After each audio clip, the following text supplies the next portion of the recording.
Ladies and gentlemen, this was originally supposed to be a one-part episode. However, due to censorship and the fact that YouTube has slapped an 18-plus restriction on my original episode, the team decided it would be best to break it into two. In this portion, part 2, you will learn about how the Pentagon put a plant into Skinwalker Ranch and how they have discovered a non-human intelligence and or consciousness at Skinwalker Ranch. Ladies and gentlemen, I feel very defeated. I keep dealing with censorship, and I feel my time here is very limited. Please go to Twitter and follow me at ShawnRyan762. We'll be posting content there on a more regular basis in hopes that we can salvage our audience before this train ends. I love all you very much. Please enjoy the show. And without further ado, please welcome my new friend, owner of Skinwalker Ranch, Mr. Brandon Fugal.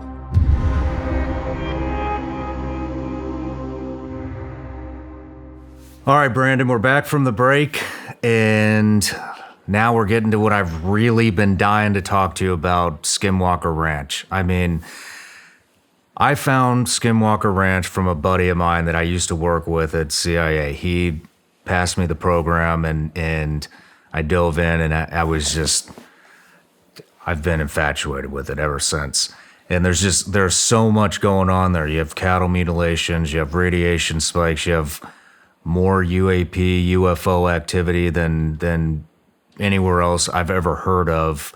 Yeah. You have all these weird injuries happening to people that out there. I mean, how did this ranch ever even wind up on your radar?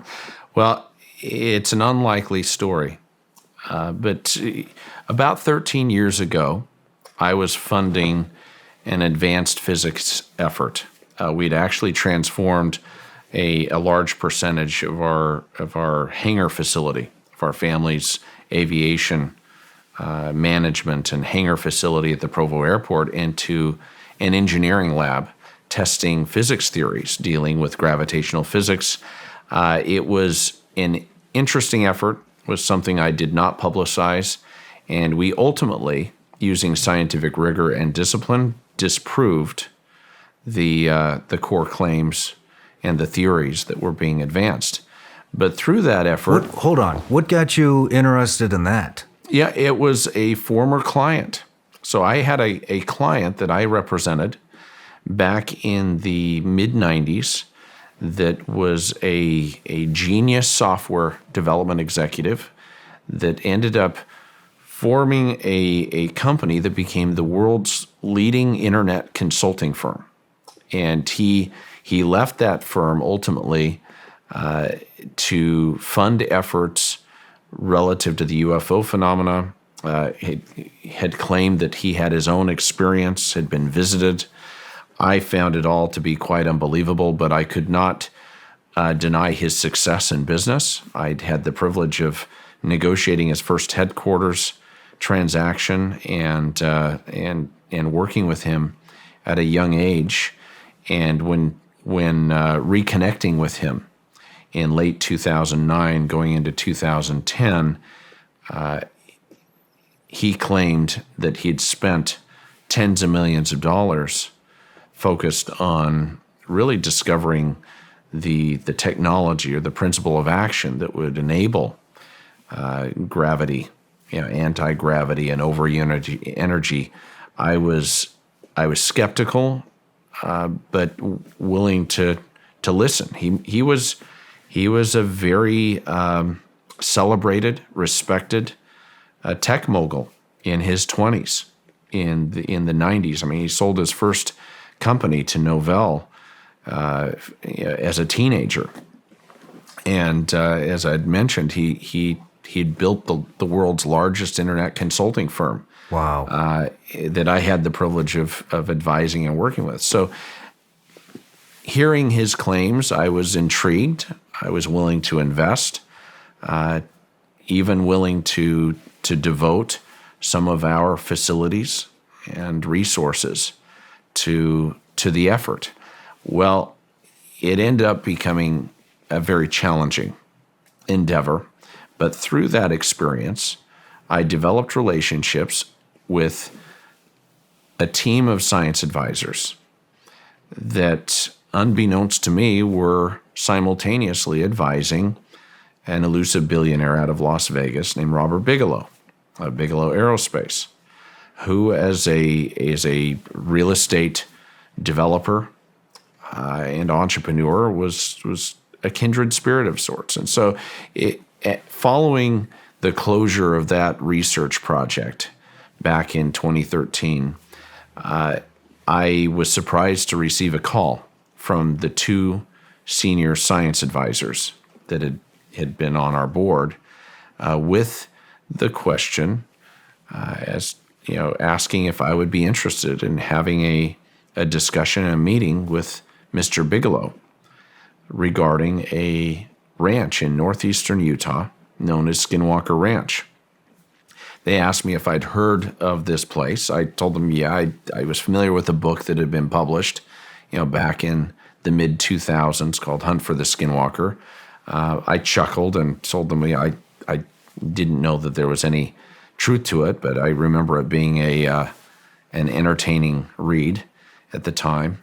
But I told them, I said, that I'm a skeptic. I've never seen a UFO, a ghost orb. You're also aware that I just concluded funding a project where we, by using scientific rigor and discipline, debunked the core claims. And I'm really not interested in these fringe topics. And I happen to believe that there's most likely a natural prosaic explanation for the claims that are being made. Well, they proceeded to say, well, Brandon, there's a lot more going on than meets the eye, and you as a real estate mogul and advisor in the Intermountain West, seem to be a potential fit to joint venture or at least have a discussion with Mr. Bigelow. And I agreed. I jumped at the chance to at least have a meeting, to have a discussion, flew down to Las Vegas and found myself at Mr. Bigelow's Bigelow Aerospace compound, which is the closest thing to a James Bond villain lair that I've ever seen. I mean, it's an incredible facility. I mean, huge buildings that house full-size space stations and space habitats that have been designed where they're doing the materials science and the life safety testing and engineering to really position Bigelow Aerospace, at least at the time, to be the real estate development company of space. Wow. And Mr. Bigelow had an interest in potentially selling the Utah property. He had expressed not only willingness to consider the sale, but the fact that he was very busy and occupied with negotiating deals with SpaceX and NASA and others, playing a key role in the private space race. We had a great visit, and I think developed a good relationship. I told him that I was a skeptic, that I'd never seen a UFO or a ghost or orb or anything of the sort, and that I would be bringing in my own team. I also asked him for any of the data, and he said, well, I'm selling the property on an as-is basis. I'm not willing to turn over any data, not only because the ranch was part of a Pentagon-funded black budget program between 2007 and 2013, but he went on to say that he felt that he wanted to keep that private, and I agreed.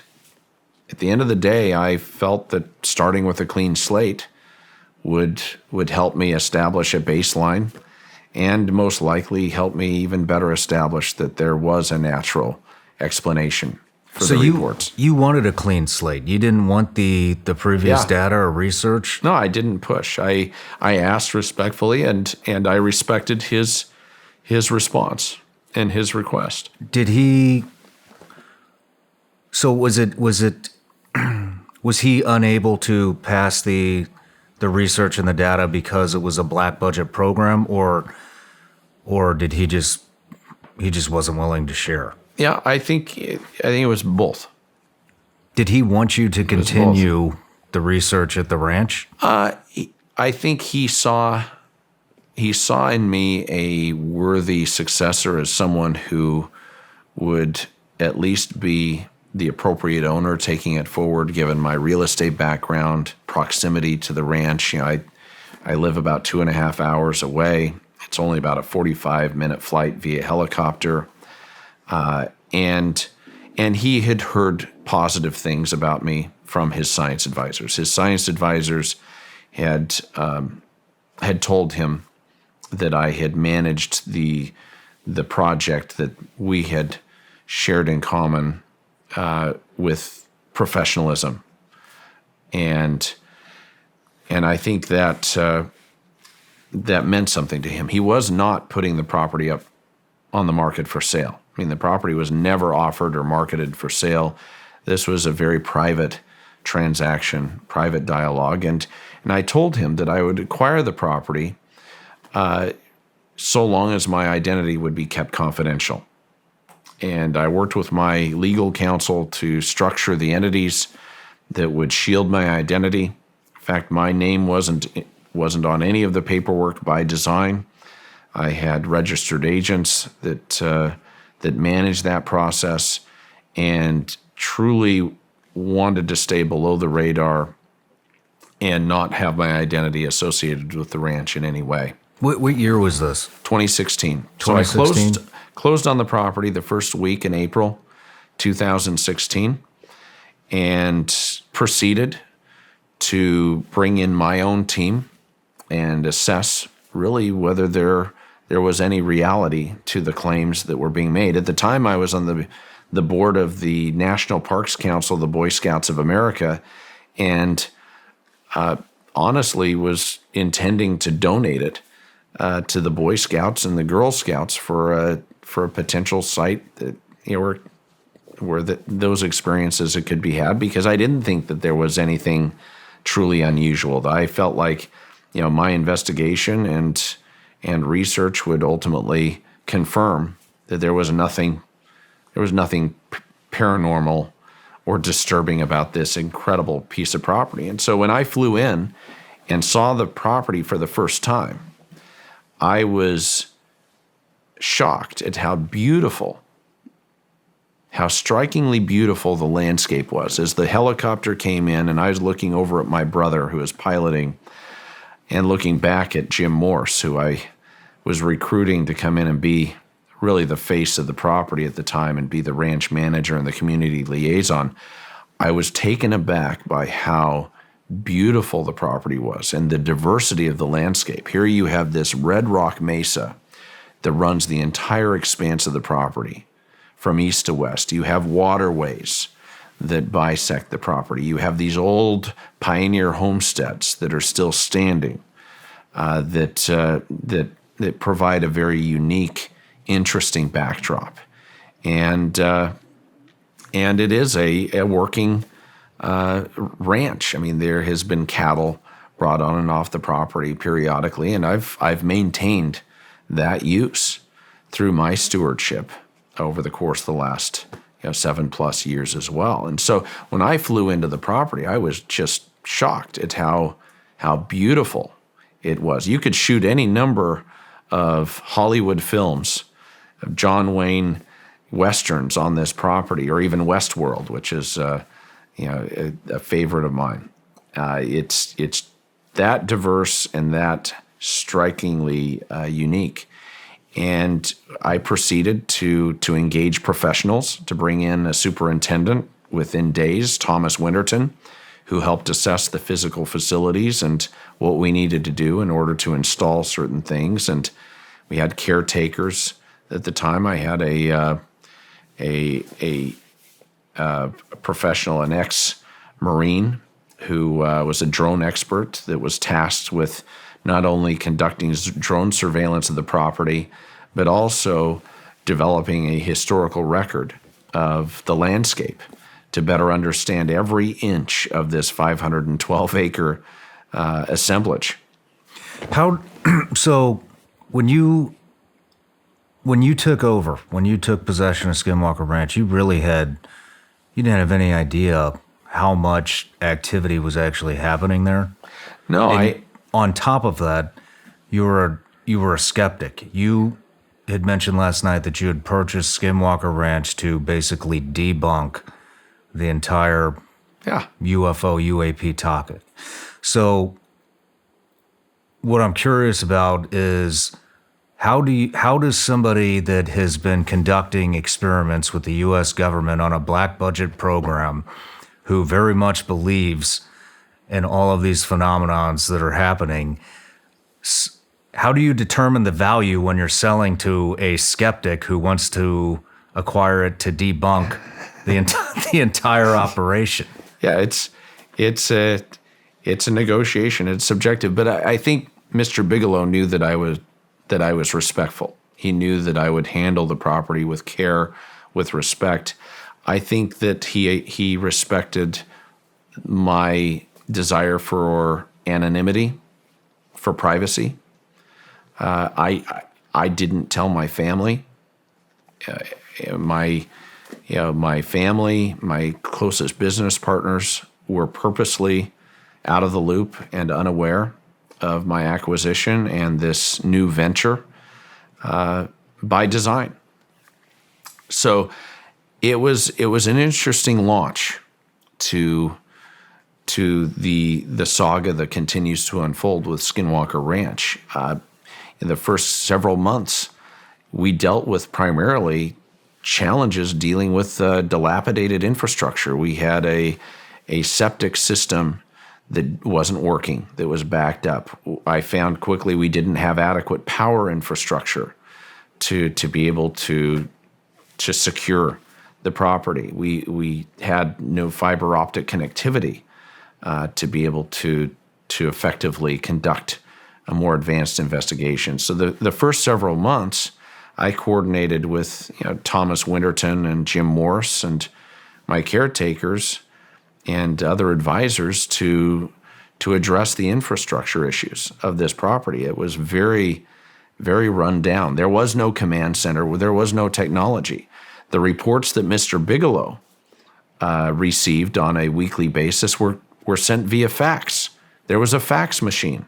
In 2016, there was a fax machine that was the primary technology used for disseminating reports relative to activity at the ranch, believe it or not. And I was surprised to find that the ranch was in that state. I was also surprised to find that on the perimeter fence line, there were animal body parts. There were animal bladders hanging from the fence line when I was first shown the property by exiting Bigelow Security. And I asked the security, I said, what is the nature of, what the hell is that? Why are those things hanging from the fence line perimeter of the property? And the security at the time looked at me with a straight face and said, look, the Native American neighbors that surround this property place these animal bladders on the fence line and bless them to keep the demonic spirits and entities inside this property and off of their property.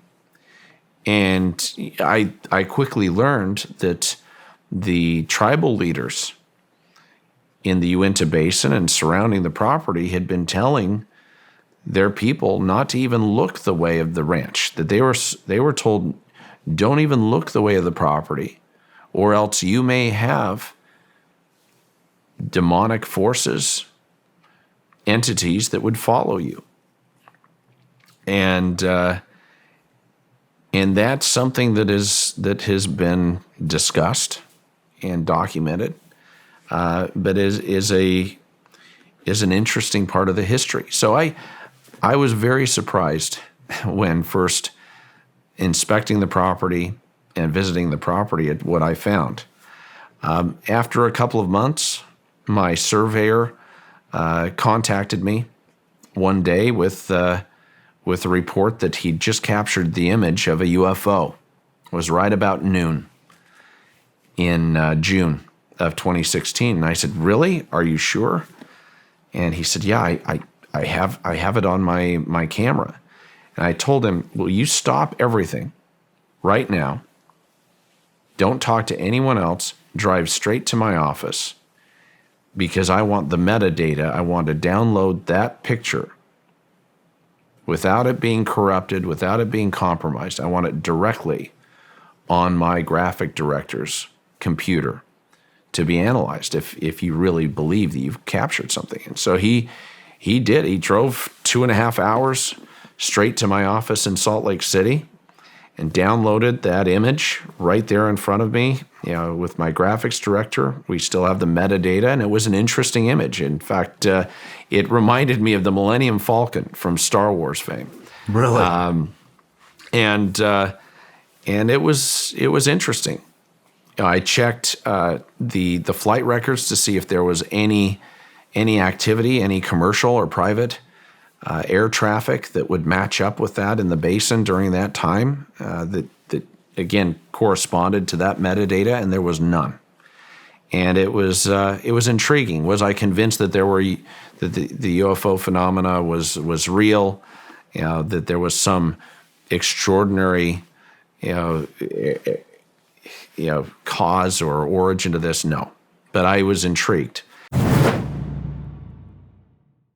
I want to tell you about this business venture I've been on for about the past 7-8 months, and it's finally come to fruition. I've been hell-bent on finding the cleanest functional mushroom supplement on the planet, and that all kind of stemmed from this psychedelic treatment I did. Came out of it, got a ton of benefits, haven't had a drop of alcohol in almost 2 years. I'm more in the moment with my family. And that led me down researching the benefits of just everyday functional mushrooms. And I started taking some supplements. I found some coffee replacements. I even repped a brand. And, it got to the point where I just wanted the finest ingredients available, no matter where they come from.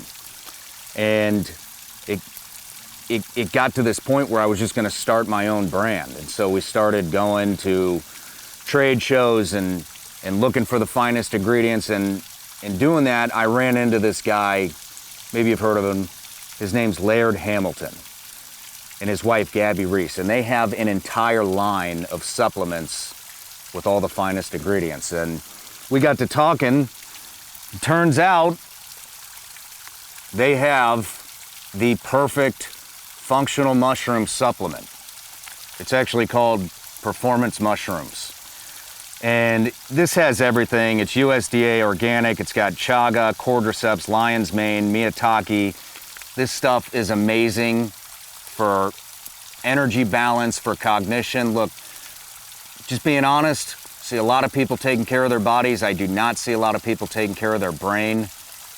This is the product, guys. And so we got to talking, and our values seemed very aligned. We're both into the functional mushrooms, and after a lot of back and forth, I am now a shareholder in the company. I have a small amount of ownership, and I'm just really proud to be repping and be a part of the company that's making the best functional mushroom supplement on the planet. You can get this stuff at lairdsuperfoods.com. You can use the promo code SRS. That'll get you 20% off these performance mushrooms or anything in the store. They got a ton of good stuff. Once again, that's lairdsuperfoods.com. Use the promo code SRS. That gets you 20% off. You guys are going to love this stuff. I guarantee it.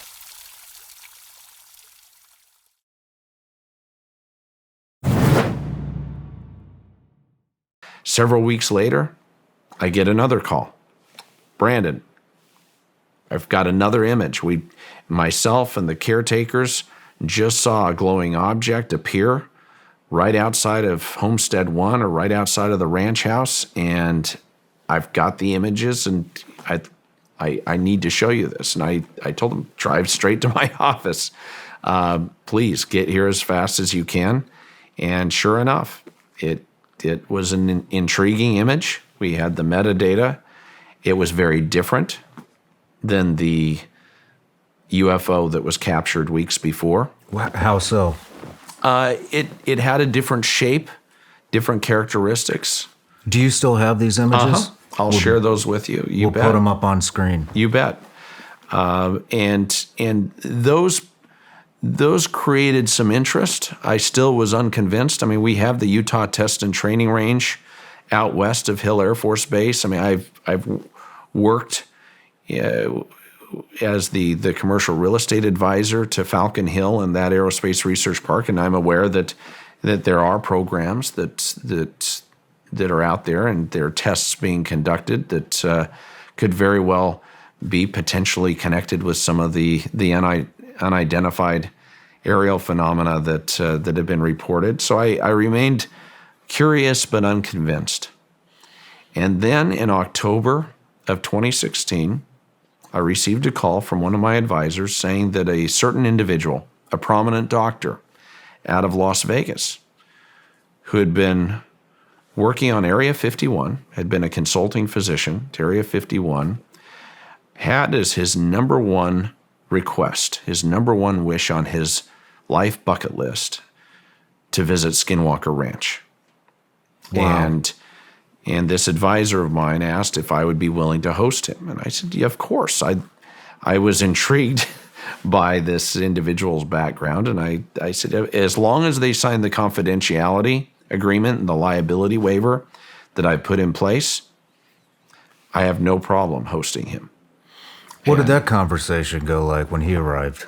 Well, so they arrive in Salt Lake City, signed the confidentiality agreement. I of course, informed them that I did not want my identity as the owner in the public domain. I didn't want that disclosed, and I appreciated them keeping that private. I also told them that there had been reports, of course, for 20 plus years that there's strange activity on the property, and that even though I hadn't witnessed anything.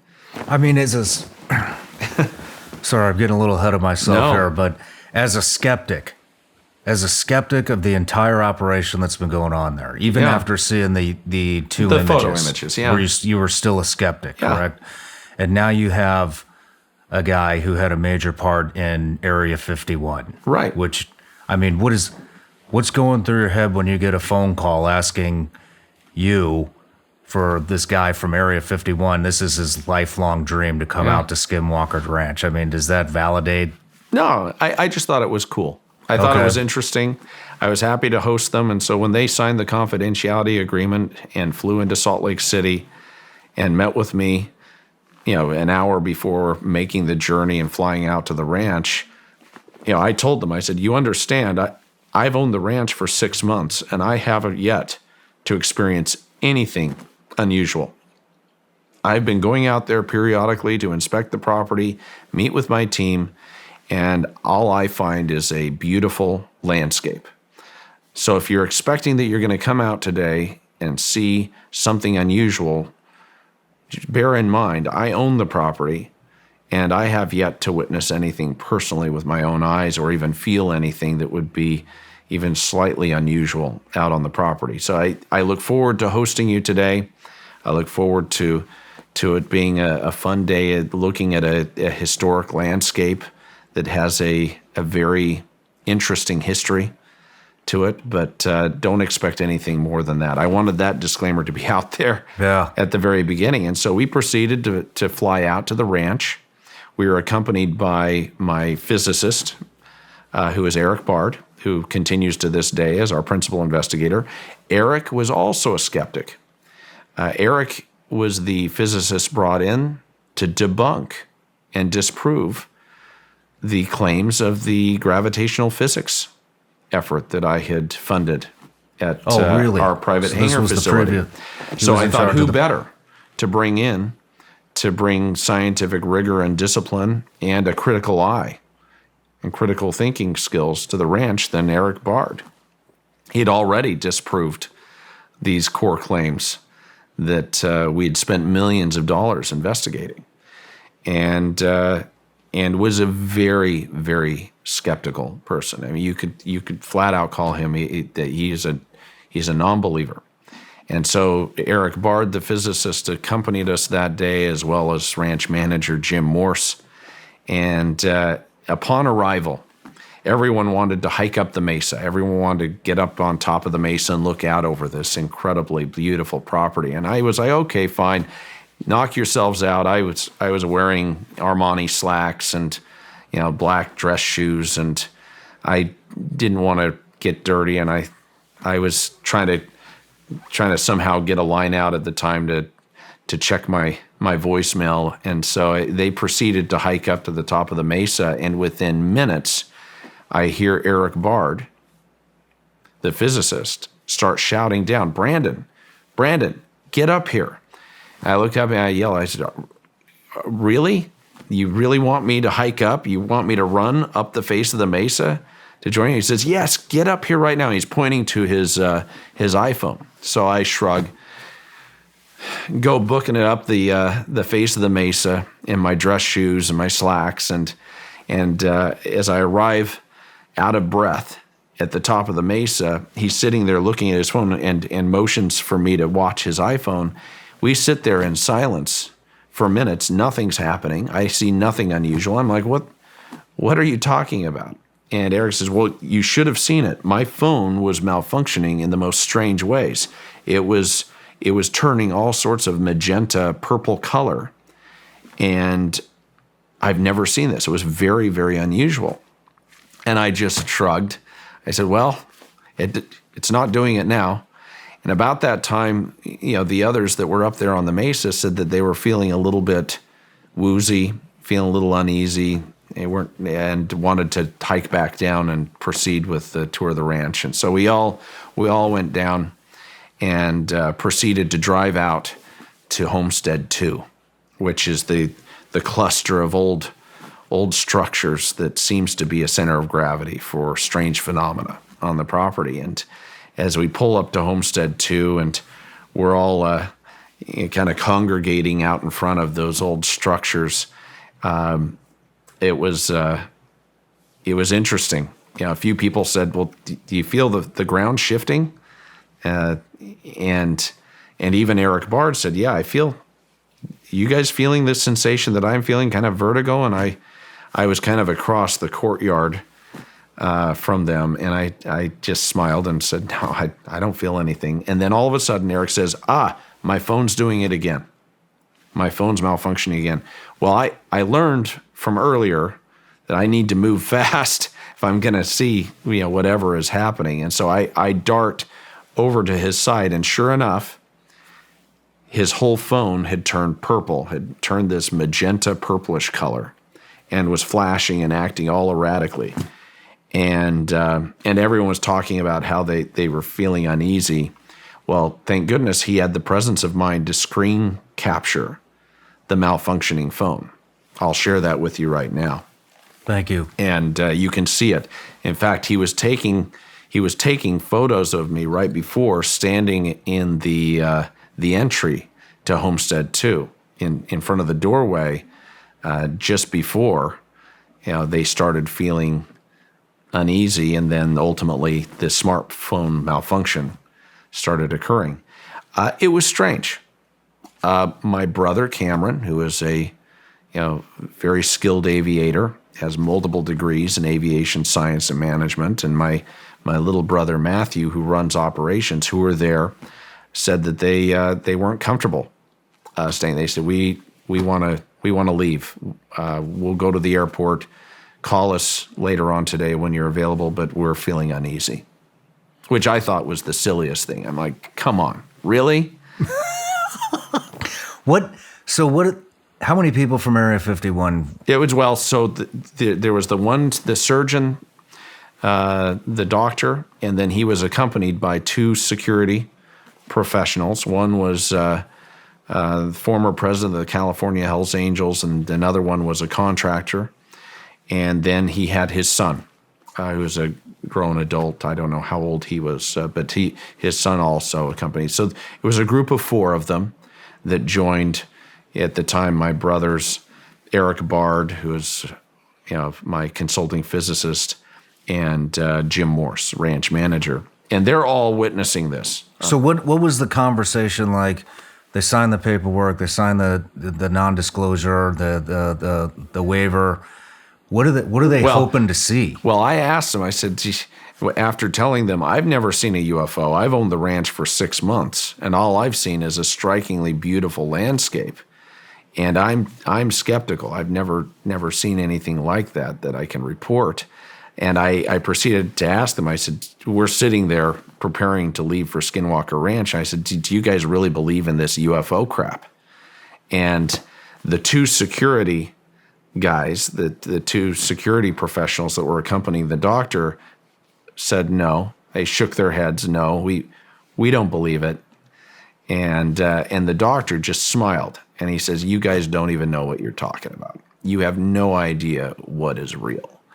And we all just kind of shrugged it off. And I kind of winked at the 2 security guards knowingly that, oh, yeah, the doctor's, probably just another UFO nut, but that's okay. He's a nice enough guy. So anyways, we find ourselves out at Homestead 2. Smartphone malfunctioning. Everyone's feeling these physical effects. My brothers are feeling uneasy enough that they want to leave, and they leave. They're happier driving and sitting at the airport for hours until I tell them that we're ready to fly back. And I'm finding the whole thing interesting. Well, as we're all discussing kind of the history of Skinwalker Ranch and the homesteads, we proceed to kind of get our phones out to take some pictures. I felt like it was a good photo opportunity. And lo and behold, my phone's dead. It had previously been at 80% charge. My phone's completely dead. Eric Bard's phone that had recorded that where he had screen captured the anomaly, the strange colors and flashing was dead. The others' phones were dead. So we didn't have our cameras. So I thought, darn, well, we better go take them back to the ranch house and plug them in and let them charge up, but we don't want to disrupt our day because of it. It was very frustrating. And so we took the phones back, put them in chargers, and then we proceeded to return back out to the old homesteads. This time we drove all the way back out to Homestead 3, which is beyond Homestead 2, and it's a single structure. It's pretty haunting looking. And we pull up around the backside of the structure. This is October 14th of 2016.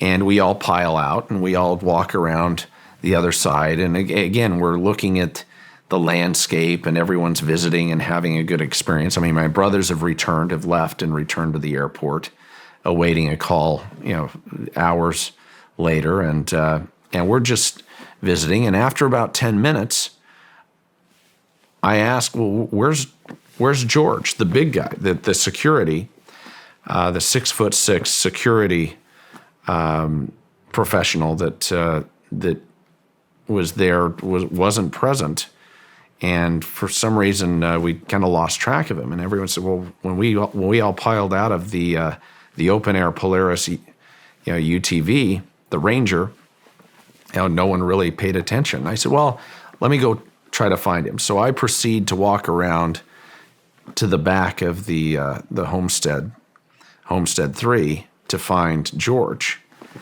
And right as I'm coming around the corner in this grass area where we'd parked it, and the vehicle being off in the distance, it was as if something cupped my ears. It was all of my hearing was impacted. It was as if I walked into a soundproof room. Have you ever been into an anechoic chamber or a soundproof room? I have.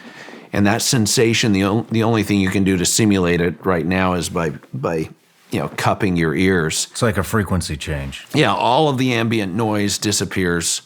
And I thought it was the strangest thing. It was the strangest sensation. And then I see off in the distance, standing fully upright, this 6'6" giant of a man in the back of this UTV. And I thought, that's odd. So I yell his name, George. And I can hear kind of muffled. It's almost like yelling underwater. I thought that was strange. And I proceed to walk to get closer, and he's not responding. And as I near the vehicle and shout his name again, he's standing upright with his eyes closed.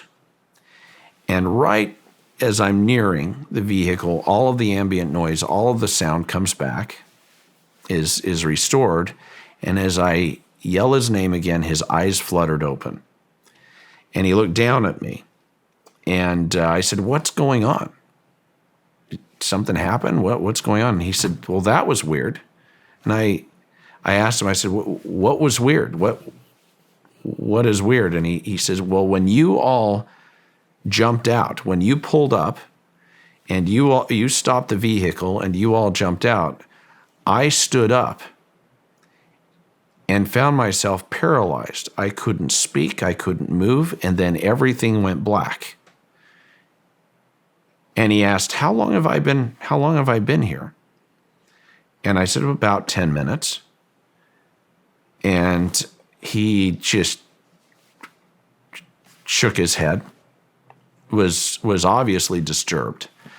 I asked him, I said, has this ever happened to you in your life? Have you ever had this experience? And he said, no, I've never experienced anything like this. 10 minutes had passed. Who knows what happened, but he felt odd. He expressed the fact that he felt a little bit off, and we proceeded to gather everyone up and jump back in the vehicles. And so as we're going back to retrieve our phones to have our cameras, we're driving on that dirt road at the base of the mesa. You know, that main road that you see on the docuseries that runs east-west on the property. And as we're about halfway back to Homestead 1, or the ranch house, or the command center as we now call it, the other security professional in the back starts shouting, stop the vehicle, stop the vehicle. And I'm driving. I'm just trucking along, driving this little Polaris UTV. And I look back, and he's waving his hands, pointing up ahead. So I bring the vehicle to a stop. And he's just shouting. He says, look at that, look at that. And sure enough, I look right where he's pointing, right ahead of us, right above the mesa at 4 o'clock in the afternoon on October 14th. And there is a 40, 50 foot long silver grayish disc-like object. What can only be described as a flying saucer. And it's just sitting there in broad daylight, clear as day, right above the mesa. Probably about 100 feet above the mesa or so. And we're all sitting there astonished. I'm like, you guys see that? And he's like, yeah, that's what I was trying to get you to stop the vehicle. Within a couple of seconds, it changes position. It literally blinked from one position to another. Either it moved with split-second speed, or it was able to change position through some other means, but it moves about 50 feet to the left or to the north. We all like it appeared 50 feet to the left, or you actually darted. saw it move? It was like in the blink of an eye, it could change position and move that quickly. We all sat there astonished. And said, whoa, did you see that? Seconds later, it drops to just kind of a low hover above the mesa. It literally changes position and drops right above the mesa. Still sitting there, clear as day. It was almost like a video game. It was surreal. And then within a few seconds later, it darts to the right. We're all, with every movement, we're gasping. We're saying, are you watching this? Do you see this? And then within about 20 seconds from the start of the event, it is gone. It appeared that it either went to a dot as if it were darting off into the distance at split-second speed, or it was literally phasing out of our perception instantaneously. But it was gone. And that whole event, spanning about 20 seconds, that I saw right in front of us with multiple witnesses at my side that I had not met before that day, that had professed the same skepticism that morning, sat there changed forever. In that moment, Shawn, I went from being an open-minded skeptic to an experiencer. It wasn't about belief. It was undeniable. It was fact. What we saw was real. Eric Bard, my physicist and principal investigator, upon all of us getting back, asked that we not talk with each other about the event. He wanted to get our independent testimony, which was wise. He wanted to make sure that we all saw the same thing and all reported the same thing. And he did. He independently took down all of our testimony that matched up, that aligned perfectly. We all saw the same UFO, the same erratic behavior, and we were unchanged. We were changed by that day. It was crazy. What amount of time were you from top of the mesa where Eric's phone started acting up to 2 hours? So that's a hell of a sequence 2-3 of hours. events. Yeah. For 2 hours of time. And we get back, and here's the postscript. Not only did we all give matching independent testimony relative to the events of the day in that specific event, the next morning, the 6'6" security professional that had the experience out at Homestead 3 checked himself into the hospital, where he sat for weeks with an illness that no one could diagnose, that he described as the worst sickness he'd ever experienced in his life. He couldn't get up, couldn't walk. And this immediately followed the experience. I mean, that's a lot of correlating events that took place on that day. You have smartphone malfunction, rapid battery depletion, acute medical episodes. For multiple people. Yeah, multiple witnesses, a diversity of witnesses, including two who chose to leave the area, were so uncomfortable they did not want to stick around. And then a UFO sighting in broad daylight with multiple witnesses. All of those things that occurred in October 2016 changed my entire perspective. And from that point forward, I proceeded to not only allocate significant funds in order to establish the scientific platforms and the security necessary in order to study this property and to document the reality of the phenomena. But I was focused on bringing in the right team and expanding the team of professionals in order to understand the nature of what we were dealing with. Within months, we installed full security gated entrance with the guard shack that you see today. We had all of the power infrastructure upgraded, trenched, installed, fiber optic infrastructure put in place.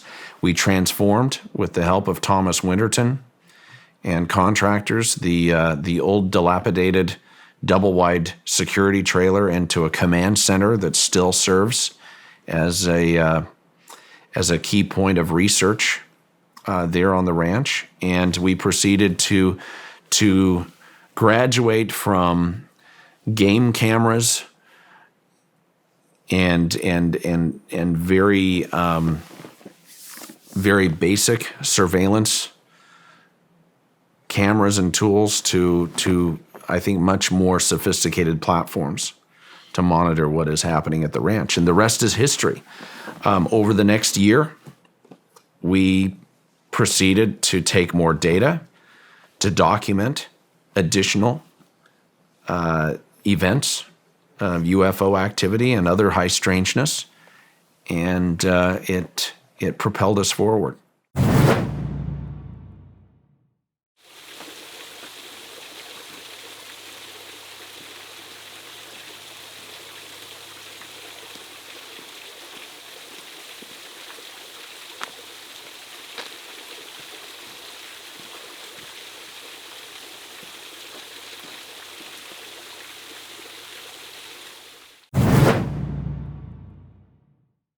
All right, Brandon, we're back from the break, and we just kind of finished up your first experience of seeing phenomena and UFOs at the ranch. And so there's a couple questions, just rewinding. Or maybe you had to, so I know you had mentioned that Bigelow did not really reveal much of what was going on at that ranch, but I would think that after that day, you had to be dying to get back in touch with him and ask questions after what you just experienced. Did you do that? I reached out to his people, to Dr. Kelleher and others that had been advising Mr. Bigelow, and asked if there's any way we could share data from the past or collaborate, simply to better understand the nature of the phenomena at the ranch. And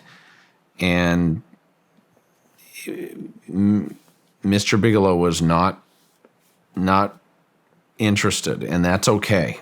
I respected it. He wanted to hold all of that, keep it close to the vest, and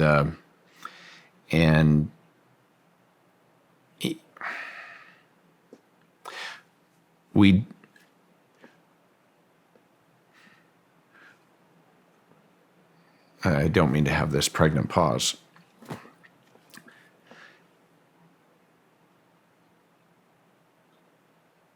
So I'm going to answer your question well. So, and the truth is, within weeks following that event, I wanted to pull together an advisory board and Mr. Bigelow to discuss our investigation and what we had been experiencing at the ranch, what had been documented. And so we pulled everyone together months later at the ranch, and also hosted a gathering in Salt Lake City in the spirit of collaboration. And even though a lot of it was focused on just discussing what had been reported and experienced in the past on the property, we were discussing the future scientific protocols and the investigation. And I was very clear with everyone that I wanted to use scientific rigor and discipline to carefully document the phenomena and ultimately understand the nature of what was happening. There has been great disagreement relative to the origin and the agenda associated with the phenomena, not just at Skinwalker Ranch, but globally. There's a lot of divide, a lot of different opinions. So there's some people who say that it's all benevolent, that we're being visited by beings from other world that are benevolent beings and star people, and there are others that say that there's a more insidious, a darker motive and agenda. They point to the cattle mutilation phenomena. I mean, you're talking over 10,000 reported and documented cases. You can bet on the fact that there are probably over 100,000 that have been unreported that have occurred. I mean, it's been called the greatest unsolved crime spree in the country. And there's still no explanation. No one has been caught. Still to this day. To this day, no one has been caught in the act of, conducting a cattle mutilation. It's very mysterious. And of course, that's part of the history. There have been a lot of bizarre cattle mutilations that have occurred on this property that are well documented. Mr. Bigelow, to his credit, brought in a veterinarian, brought in experts to consult and provide reports. Within the first several months of opening the ranch up for a docuseries effort, of course, we had a young calf, 2-year-old calf, perfectly healthy, die just south of Homestead 1, right there near the fence line, and investigated that incident. Of course, we had multiple smartphones that were malfunctioning, both an iPhone and a Samsung Galaxy device that were both malfunctioning simultaneous with the investigation and discovery of the cow. We had, elevated gamma and other readings that were documented, and then of course an object that was captured by the camera surveillance going over right above that cow right about the time that it died, that it fell over. And I think one of the most intriguing parts of that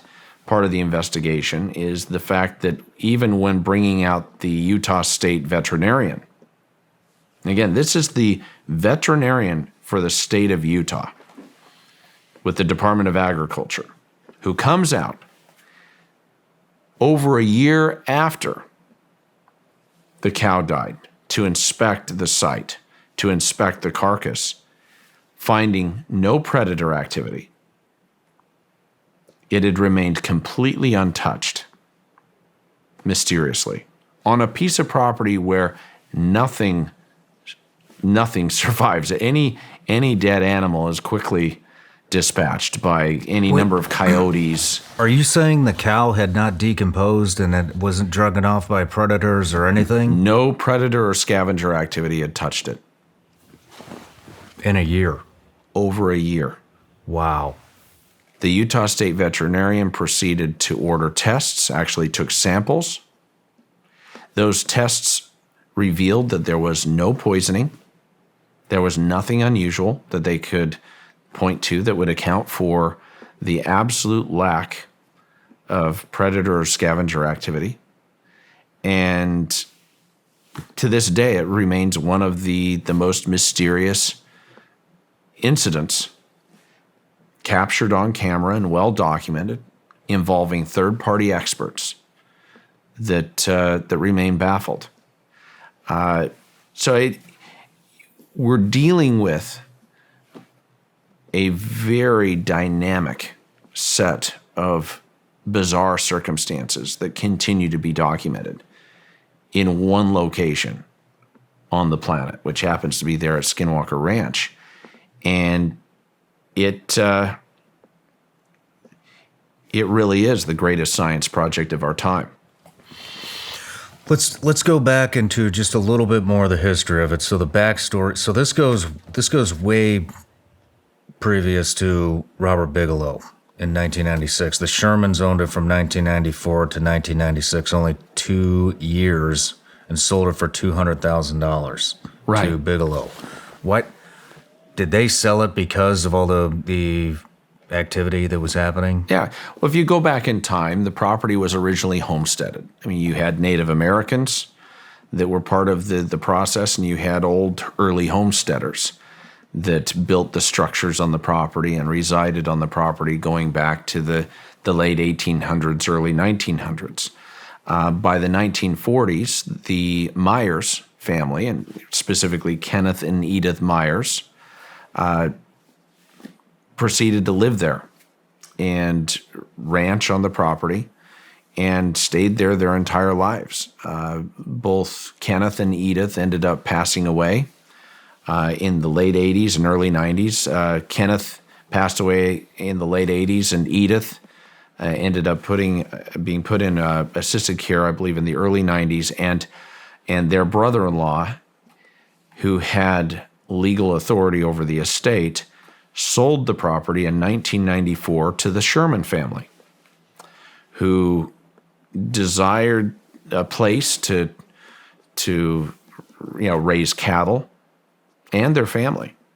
Shortly after the Shermans acquired the property, they were overwhelmed with not only cattle mutilation events that were occurring with their prized cows, but also poltergeist-like activity and even UFO sightings that were occurring on a pretty regular basis. They were being terrorized. Word filtered out through the community that the Shermans were experiencing this, and they were talking to their neighbors and calling people in. It caught the attention of a journalist at the Deseret News, a guy named Zach Van Eyck, who came out, was convinced that they were credible, that they were telling the truth, and wrote I think several articles detailing the accounts of UFO activity, bizarre cattle mutilations, and other strangeness on the property. Those accounts made their way to one Robert Bigelow in North Las Vegas. Mr. Bigelow had established the National Institute for Discovery Science, a separate side project and program for investigating strange phenomena, including UFOs and cattle mutilation, and he quickly flew in on his private jet, accompanied by Colonel John Alexander, and cut a deal with the Shermans, acquired the property quickly, kept Mr. Sherman on for a short period of time to help with the transition, and his team of scientists not only locked down the whole property and secured it, but they proceeded to put up observation towers with bait pens surrounded by razor wire. There are 3 observation towers located across the property that incorporate bait pens where they would use animals as biosensors to hopefully draw out whatever entities were there on the property, predator-like activity as they described it. And they proceeded to launch a rigorous investigation at the time in 1996 that continued on for years. And of course, years later, the events, the activity, the investigation at Skinwalker Ranch was brought to the attention of officials at the Pentagon. They had several visitors who had experiences, very compelling, undeniable experiences of paranormal activity. And that led to the black budget Pentagon-funded program that involved the ranch at its center. And the rest is history. But by 2013, that program had ceased for various reasons. Mr. Bigelow was actively engaged with growing his aerospace company and jumping into the private space race, as we discussed.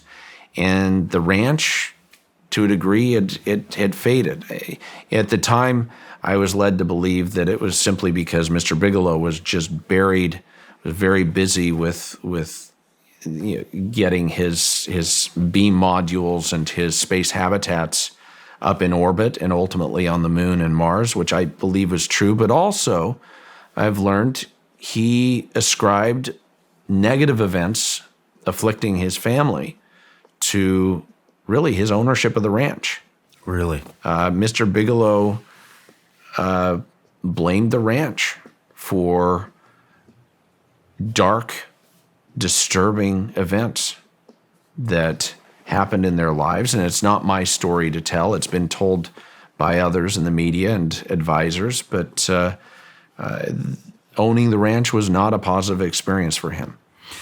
Even before him, though, this went back to Native American tribes. I mean, even in the show, Yeah. I believe he, correct me if I'm wrong, are they hydroglyphs?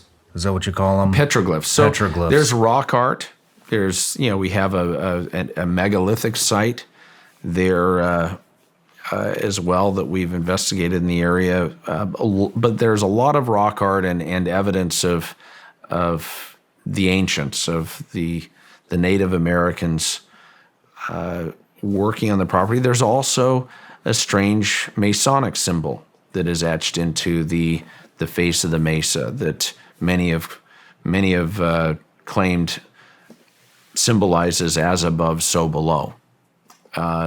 there are a lot of things relative to the history that are intriguing and a little bit ambiguous, but the Native American history, the tradition, and the fact that the Navajo tribe cursed this property as a result of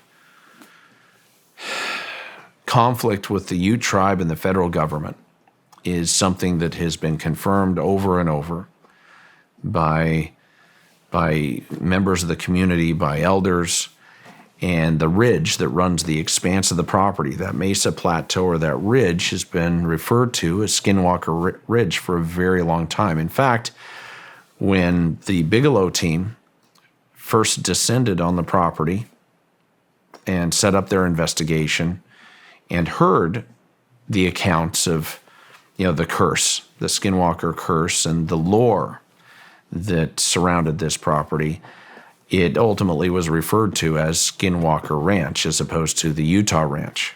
For a period of time, it was just simply the Utah Ranch or the Bigelow Ranch in Utah, and then took on the identity of Skinwalker Ranch as they just simply started referring to the property as such, as a result of the Native American.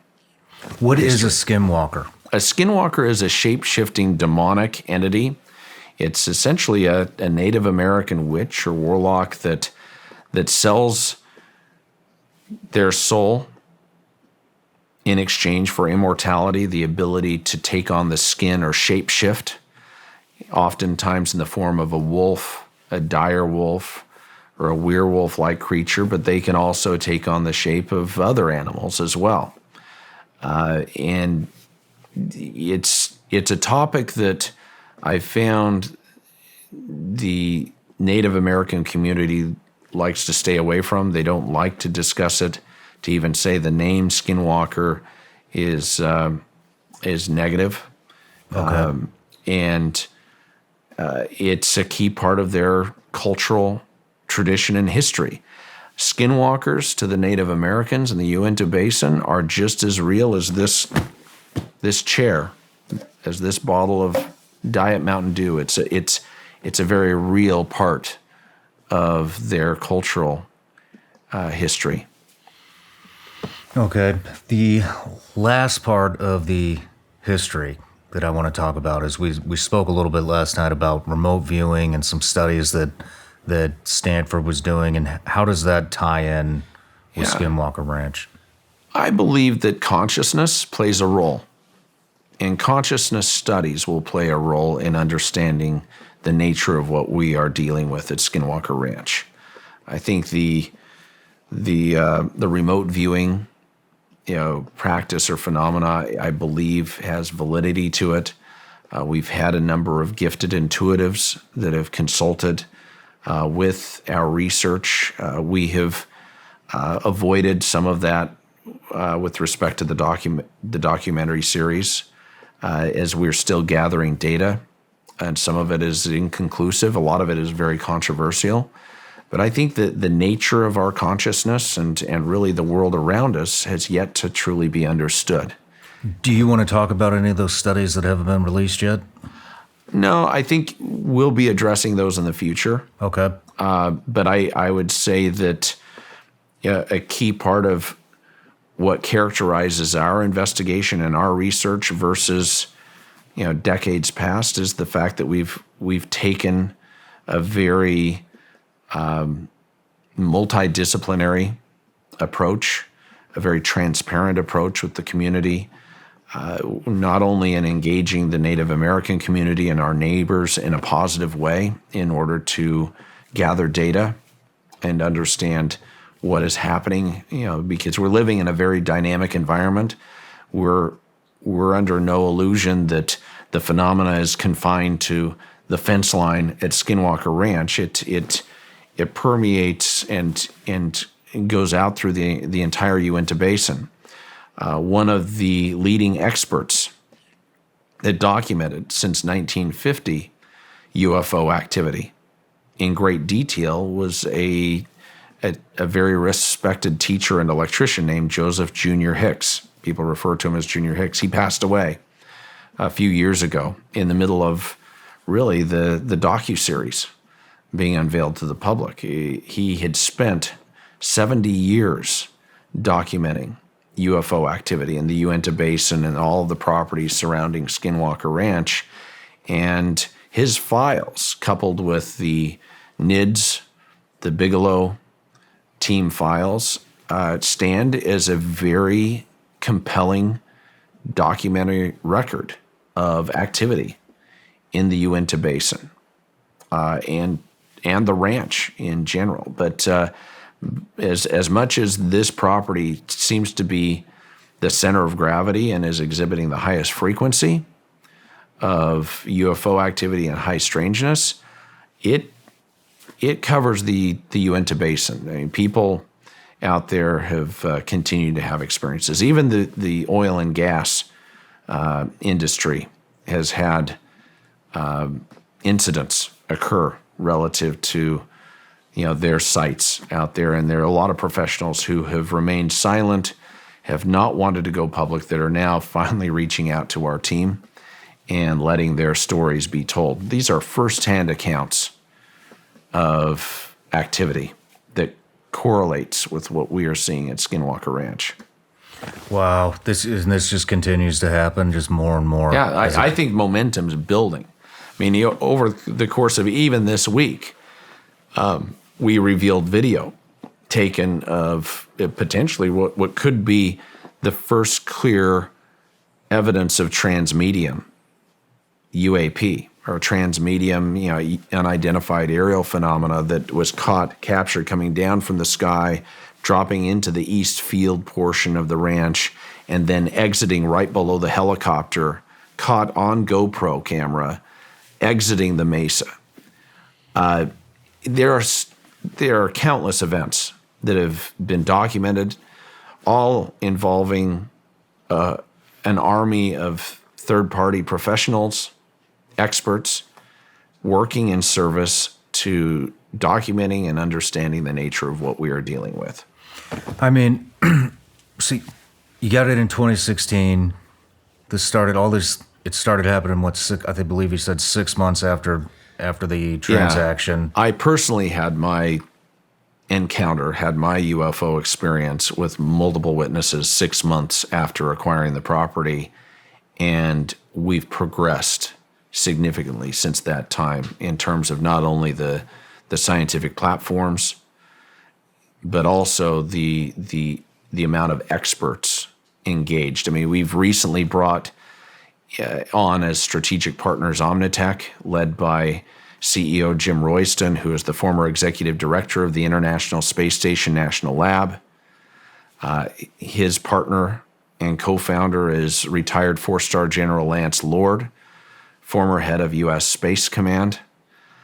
Their team includes some of the most credentialed experts when it comes to sensor technology and data collection in a host of environments globally. I mean, these are platforms that have been deployed on the battlefield in a diversity of climates and environments that are now being brought to bear at Skinwalker Ranch and being deployed in service to understanding the nature of what we're doing. I don't know that has really sunk in with everyone. I mean, it's not just the fact that we brought the largest drone operating company in the country with Sky Elements to the table with over 200 drones for the drone experiment that resulted in what? Rapid battery depletion, GPS anomalies, all sorts of strange, never before experienced malfunctions, and then a UFO. I think a lot of people forget that a UFO ended up dropping out of the sky and appearing above 40 professionals. Yeah. Simultaneous with all of the drones malfunctioning. And then that UFO went back up into the sky and disappeared, didn't exit, was no longer seen, but it was clear as day to everyone present. You tell me, how hard would it be to get over 40 people to go on record with witnessing a UFO simultaneous with documenting rapid battery depletion, GPS anomalies, and a host of other strangeness. It's in my view, it's undeniable. I have a hard time understanding how people are skeptical when there is so much data. They're not looking into it. They're not looking into it. Well, that's the only way. Well, after some of the things that you guys have documented and just plain as day, it's just, yeah. But going back a little bit, so after your experience, you immediately started putting together more of the team. You had Right. Eric Bard. Sounded like you had Eric Dragon. Bard, yeah, principal investigator, Jim Morse, who, by the way, was my first big developer client when I was 18 years old. Oh, really?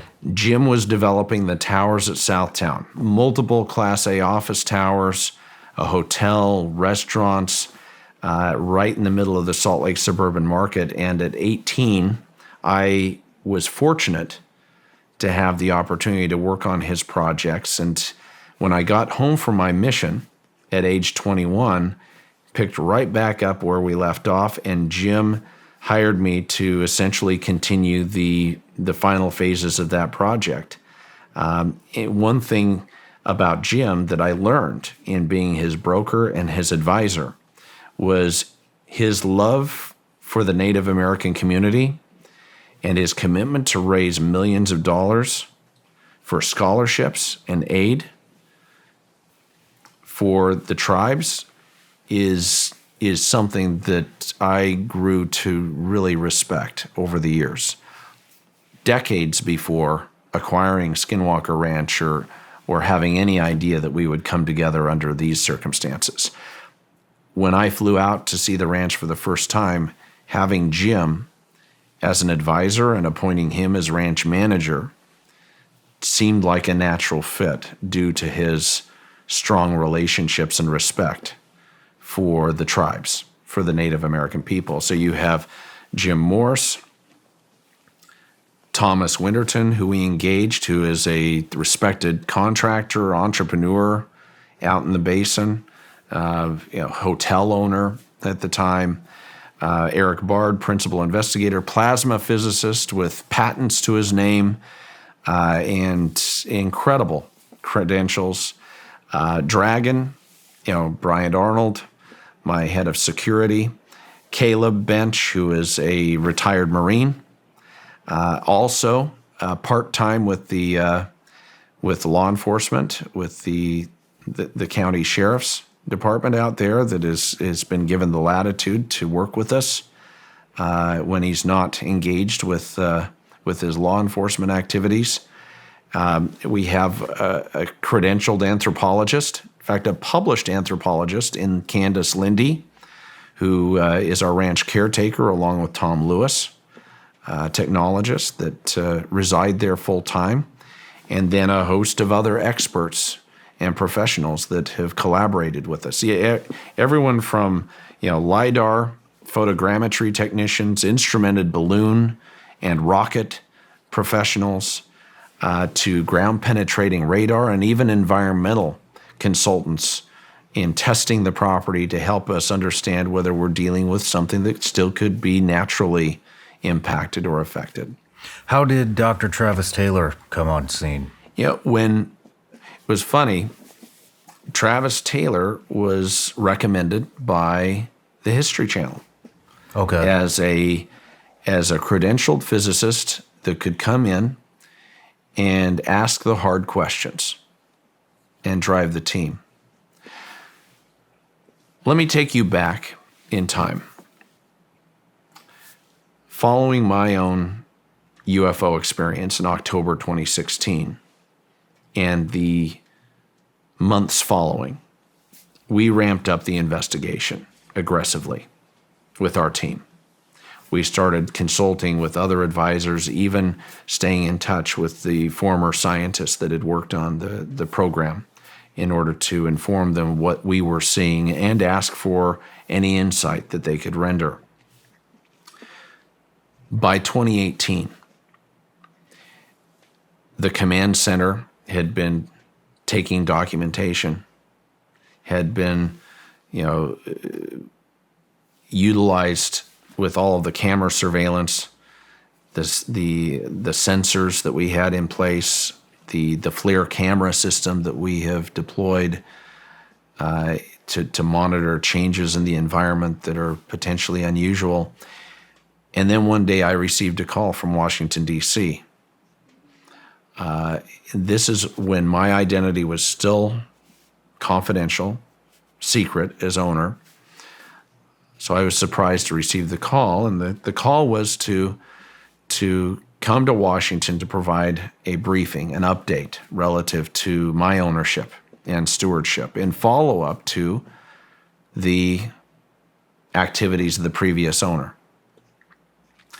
We flew out to D.C. and we're happy to provide a briefing and update them on the reality of what was happening at the ranch. Again, UFO activity, acute medical episodes, especially multiple acute medical episodes that had occurred along with those reports. The electromagnetic anomalies that had been carefully documented, and some of the other strangeness that defied any conventional explanation. About that time, I was also receiving calls through Jim Morse and Thomas Winterton from producers of the History Channel wanting to meet with the owner to discuss a docuseries, the ability to come in and document the events occurring on this piece of property. Word was starting to get out that there was an ongoing investigation. There were photos that were leaked online that showed that there was a security presence there and that there was a very sophisticated effort. And producers of the History Channel were hell-bent on getting an audience with whoever this mysterious owner was in order to pitch the opportunity to have a docuseries effort that would record and document what was happening on a day-to-day basis. They reached out for over a year. So for over a year, on a weekly basis, I was being hounded by my people to at least consider potentially responding to the phone calls. And after a year, I reluctantly agreed to the meeting, subject to a confidentiality agreement being signed by everyone. Producers flew in. We had a discussion. I said, number one, condition. If I were to consider this, number one, it has to be true. Nothing can be faked, manipulated, or contrived. I have no interest in being part of some ghost hunters type effort with a bunch of guys tripping over themselves in the dark with night vision. This has to be true. And I have to have final cut on everything if we were to do anything. Number two, you have to use my team. We're not having any Hollywood casting call. We're not bringing in individuals from the outside that could potentially compromise the integrity of the scientific investigation that I've been privately funding to the tune of millions of dollars up until that point. And number three was that my identity needed to remain confidential. I had no interest in being on television. I didn't want my name associated with it. Again, even my family at the time had no idea that I owned the ranch, along with business partners and others. Why were you so hell-bent on everything being confidential? I did not want my ownership of this property or the topics associated with Skinwalker Ranch to in any way divert from or compromise or undermine my professional endeavors, my commercial real estate practice, and other entrepreneurial activity. As chairman of the largest commercial real estate enterprise in the Intermountain West, representing Fortune 500 companies and working closely with the governor's office and other agencies, I did not want this project with Skinwalker Ranch to in any way detract from the decades of work to to serve clients and to transform the skylines of our communities. I felt a great responsibility to my clients, and I didn't know if it would be taken well by my clients. I didn't know how people would react, and I had no interest. I didn't want any attention, and wanted to fiercely protect the professional side of my life, and didn't want these two worlds to collide. Well, it was funny. The gentleman I met with at the time, Kevin Burns, who was the president of Prometheus Entertainment, who was kind of the number one production company for History Channel at the time. I mean, of course, he's the creator of Ancient Aliens, The Curse of Oak Island, Beyond Oak Island, The Unexplained with William Shatner. You know, had launched a series on Netflix, Lost in Space, big budget sci-fi epic. He's a genius. He's a very talented producer. Looked at me and he said, "Look, you talk about integrity. You want the truth to get out there. You're an experiencer. Yet you aren't willing to put your name behind this. How are people going to believe the truth? How are they going to believe the authenticity and genuine nature of what you're doing if you yourself aren't willing to go public as part of this effort?" And he had a point. He essentially Jedi mind tricked me into agreeing to go public. I told him, I said, "You know this is going to turn my world upside down. That's You a understand? That's a hell of a gamble on your part. Yeah. And it's a greater liability. No one understands what a liability this is. I have yet to take a penny personally relative to these efforts. I've never opened a bank account for adamantium real estate, for the entity that controls the ranch. I have purposely donated, assigned any proceeds that would be due to me to other causes, from scholarships, to cancer research. I have no interest in taking a penny relative to this endeavor. And So I all really profit coming to you from this show goes to charity. Yeah.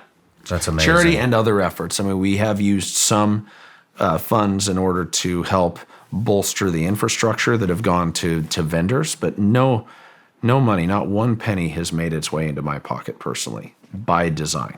That's incredible. And I want the truth more than anyone. And I'm willing to put my money and obviously my reputation where my mouth is. This really is a greater liability to me than an asset. And I'm hell-bent on getting the truth. As I stated earlier, I'm not a believer. I'm an experiencer. I can't unsee that which I have witnessed with multiple witnesses at my side and have continued to document over the last 7 years. What we are seeing at Skinwalker Ranch is real. And it has the ability to completely change the way we look at the world, our place in the universe, and how we view reality. Back to DC. They called you in for some type of a briefing. How receptive were they? Very.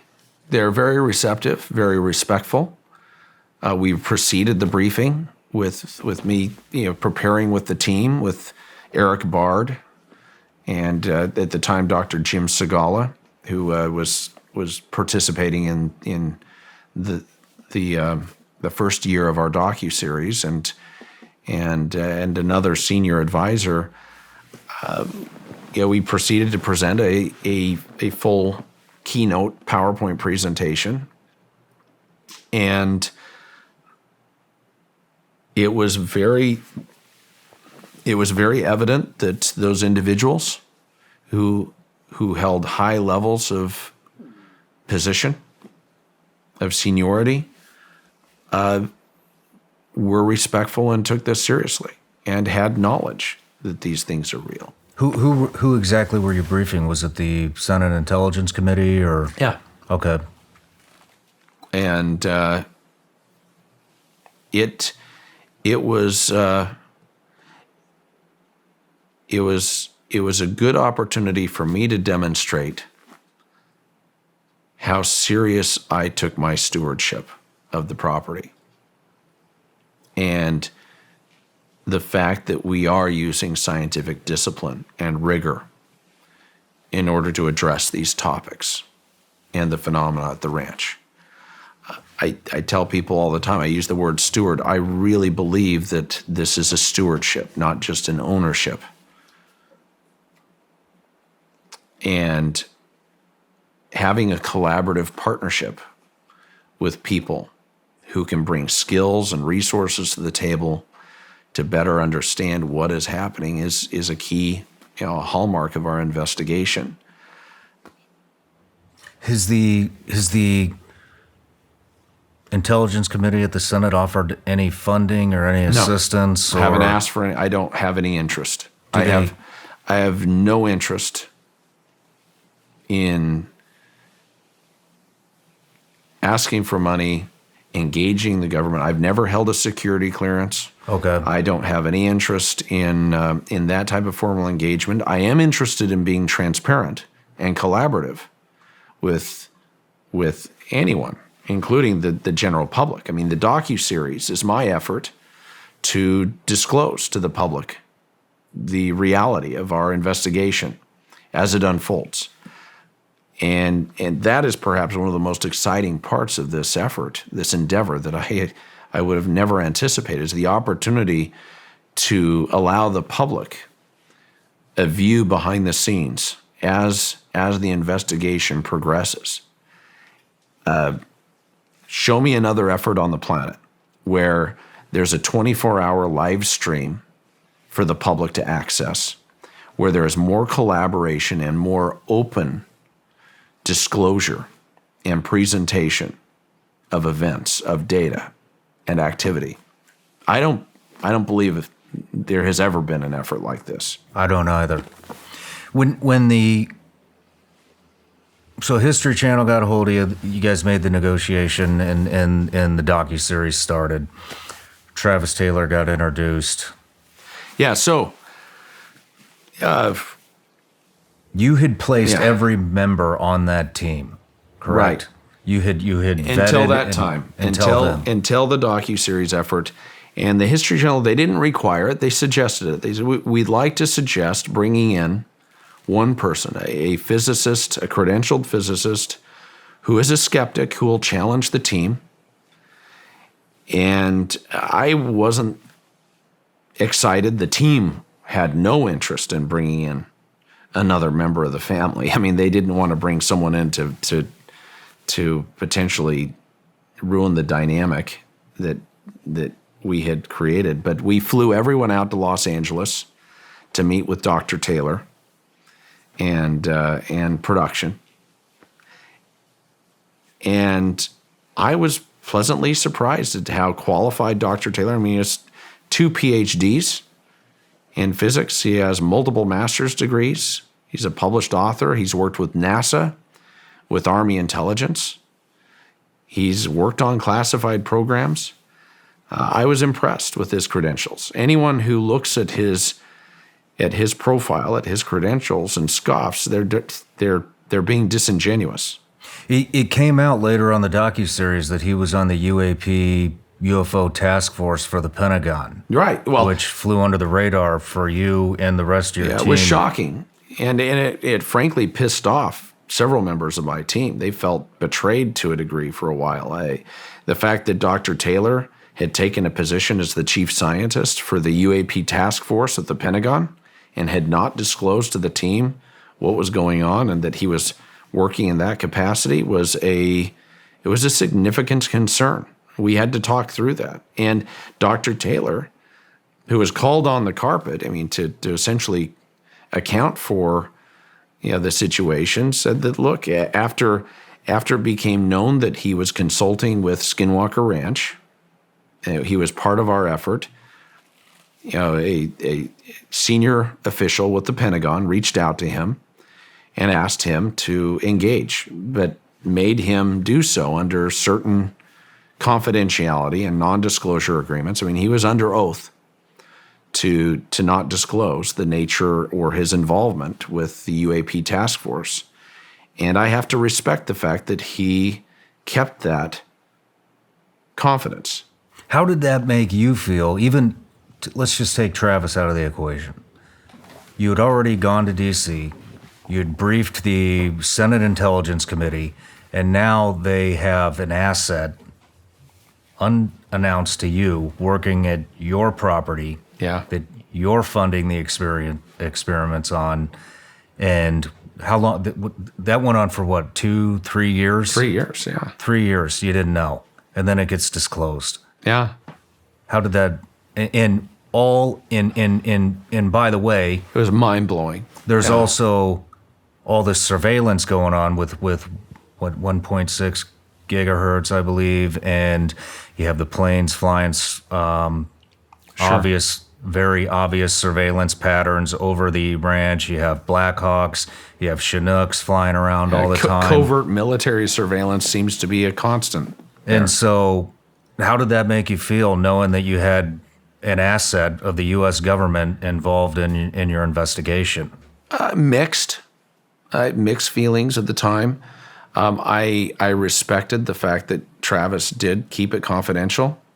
The fact that he didn't pull anyone aside and whisper to them what he was doing speaks to his integrity. I think that's important. That's important no matter how it looks. The reality is he kept his oaths. He did not violate his NDAs, even when he was probably under a lot of pressure, feeling like he probably should. And I'm sure he desperately wanted to disclose it. So I have to respect his integrity. I also have to point out that Travis Taylor is not the principal investigator. The chief scientist at Skinwalker Ranch,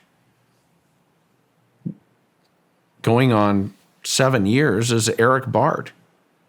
Eric Bard is the one who lives at Skinwalker Ranch, who lives in the command center full-time, has structured the platforms, is conducting the scientific investigation and leading it. Dr. Taylor, while an important member of the team and someone that I respect, I actually love Dr. Taylor. I think he's been an incredible influence and asset to us. He's a consulting physicist, and he's there to aid the team, but he's not manipulating the investigation. I can say with absolute certainty he has not manipulated the data, the science, or anything else relative to the ranch. I mean, he's been a very supportive participant and physicist that has been a great complementary fit with Eric and the team. Wasn't always that way. We had a few months at the very beginning that were a little rocky as everyone was kind of trying to find their footing. You know, Dragon, for example, took issue with feeling marginalized and felt talked down to at times by Dr. Taylor and other scientists. And, you know, there's always a period of time when people are trying to build relationships of trust with each other. And, you know, starting this effort was no different. But, yeah, I have not been as concerned with what transpired simply because I respect the fact that Dr. Taylor didn't breach any of his oaths or NDAs, and he hasn't been the one directing the science investigation. He's been a great complement and supporter. Oh, good. There's right off the bat, and at the very beginning of the docuseries, there was the number one rule seemed to have been no digging, Right. no going below the ground. What prompted that? That had been told. We were told that digging on the property resulted in negative outcomes, that people would be harmed, that anytime the earth was disturbed, bad things happened. And taking into account the health and safety of those involved, and the fact that this is a televised effort. This is an effort being documented by dozens of professionals, arguably the leading documentary professionals in the country. I felt it was wise to be cautious.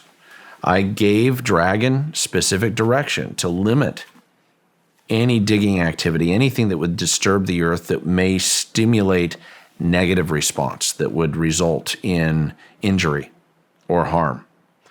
And it really was a fear. It still is. We still have incidents that have occurred in tandem with experimental activity, with disturbing the earth. I mean, we had, Tom Lewis, who, last year ended up in the hospital in the emergency room with a cardiac episode that occurred immediately simultaneous with digging activity into the base of the mesa. Was that a coincidence? I don't think so. There was, the 1.6 gigahertz that the frequency showed up. There was equipment malfunction that was captured on camera, and then unfortunately, Tom Lewis is recorded going down on his knees with a cardiac arrest, has to be run to the hospital by Dragon, and he's still being monitored. And thankfully, he's almost back to 100%, but it was really concerning. We've had a number of incidents where people have ended up in the hospital with mysterious illnesses and injuries. And a lot of those occasions seem to be attended by digging activity, with aggressive activity on the ranch. Have I loosened that up since the first season, from those first months? Yes. I mean, when my team tells me, let us dig, when I have Thomas Winterton, who spent a week in the hospital fighting for his life as a result of injuries that he believes and the doctors believe are connected to his activity on the ranch, when Thomas Winterton is hell-bent on digging deeper, both figuratively and literally, to find out what is happening, the mechanism behind this strange activity at the ranch, I have to defer to them. I have to give them the latitude to get to the bottom of the truth and take more aggressive measures to hopefully get some answers. And so we've relaxed it. We've added more safety precautions since. But the no digging rule and the mandate that I gave years ago has been relaxed, but it's been as a result of both pressure and also respectful requests from the team to be able to do their work. There's so many aspects of this ranch that I want to cover. It's hard to organize it all into one thing. So I'm just going to stick with the digging. But you guys are finding some type of a metal substance within the mesa. Right. You've seen UAPs fly above the mesa, hover above the mesa, fly into the mesa, fly out of the mesa. Are you going to excavate that site? We're working on that. The mesa is a very unstable environment. The rocks, very unstable. Those boulders at the base that you see came from the top. Okay. Every time that we dig, that we conduct any type of excavation or exploratory activity and disturb the earth, it's very dangerous. We see material come down. It's a dangerous environment. We also don't want to damage the very technology or artifact or whatever may be buried in the mesa that is unnatural, that may be connected to the strange activity. The metallic substance that was recovered through the biopsy, through the drilling exercises that was analyzed by the University of Utah and shown to be, not naturally occurring. And according to Dr. Taylor and others, to be matching the composition of the same material that would cover the space shuttle, that would shield a craft at entry, from extreme heat. That type of material that has been extracted from the mesa is real. It accompanies something else. I mean, I believe that it's just the tip of the iceberg of what may lie beneath, and we don't want to damage the very thing that may hold the key to getting the answers. So we're having to conduct a very careful biopsy and probing effort in the mesa due to both the health and safety concerns of the instability of the environment coming down on us literally in the middle of it, and also the fact that we don't want to damage the very object or the material that may lie within. It's like, imagine if there's a Stargate, to use a science fiction example. If there's a 1,000,000-year-old Stargate that has some type of advanced technology that is involved with the UAP activity and the other strangeness that seems to be triggered with high frequency in the area, and that is somehow it's buried in that mesa, or there's a base. We don't want to damage, we don't want to blow up the very technology of the very device that may hold the key to understanding the nature of what we're dealing with. Yeah, I completely understand. I mean, it seems indestructible. When I saw that drill go in there, and it just got a little bit of substance, and it stopped the drill. Yeah. I mean, how do you sleep at night? What do you think is what do you think is in there? I don't sleep at night. I hardly get any sleep. I'm hell-bent on getting the answers. Like I've said, I want the answers more than anyone. I'm putting my money and my reputation where my mouth is, and I want to come in aggressively and get to the bottom of it. But I don't want to be so aggressive that we end up damaging the very thing that we're trying to unearth. Or we end up with more people hurt unnecessarily. What are the offline conversations about between you and your team on what's under there? What does Eric Bard think is Eric reserves judgment. You'll notice Eric is not quick to make any claims. Eric is very reserved and methodical.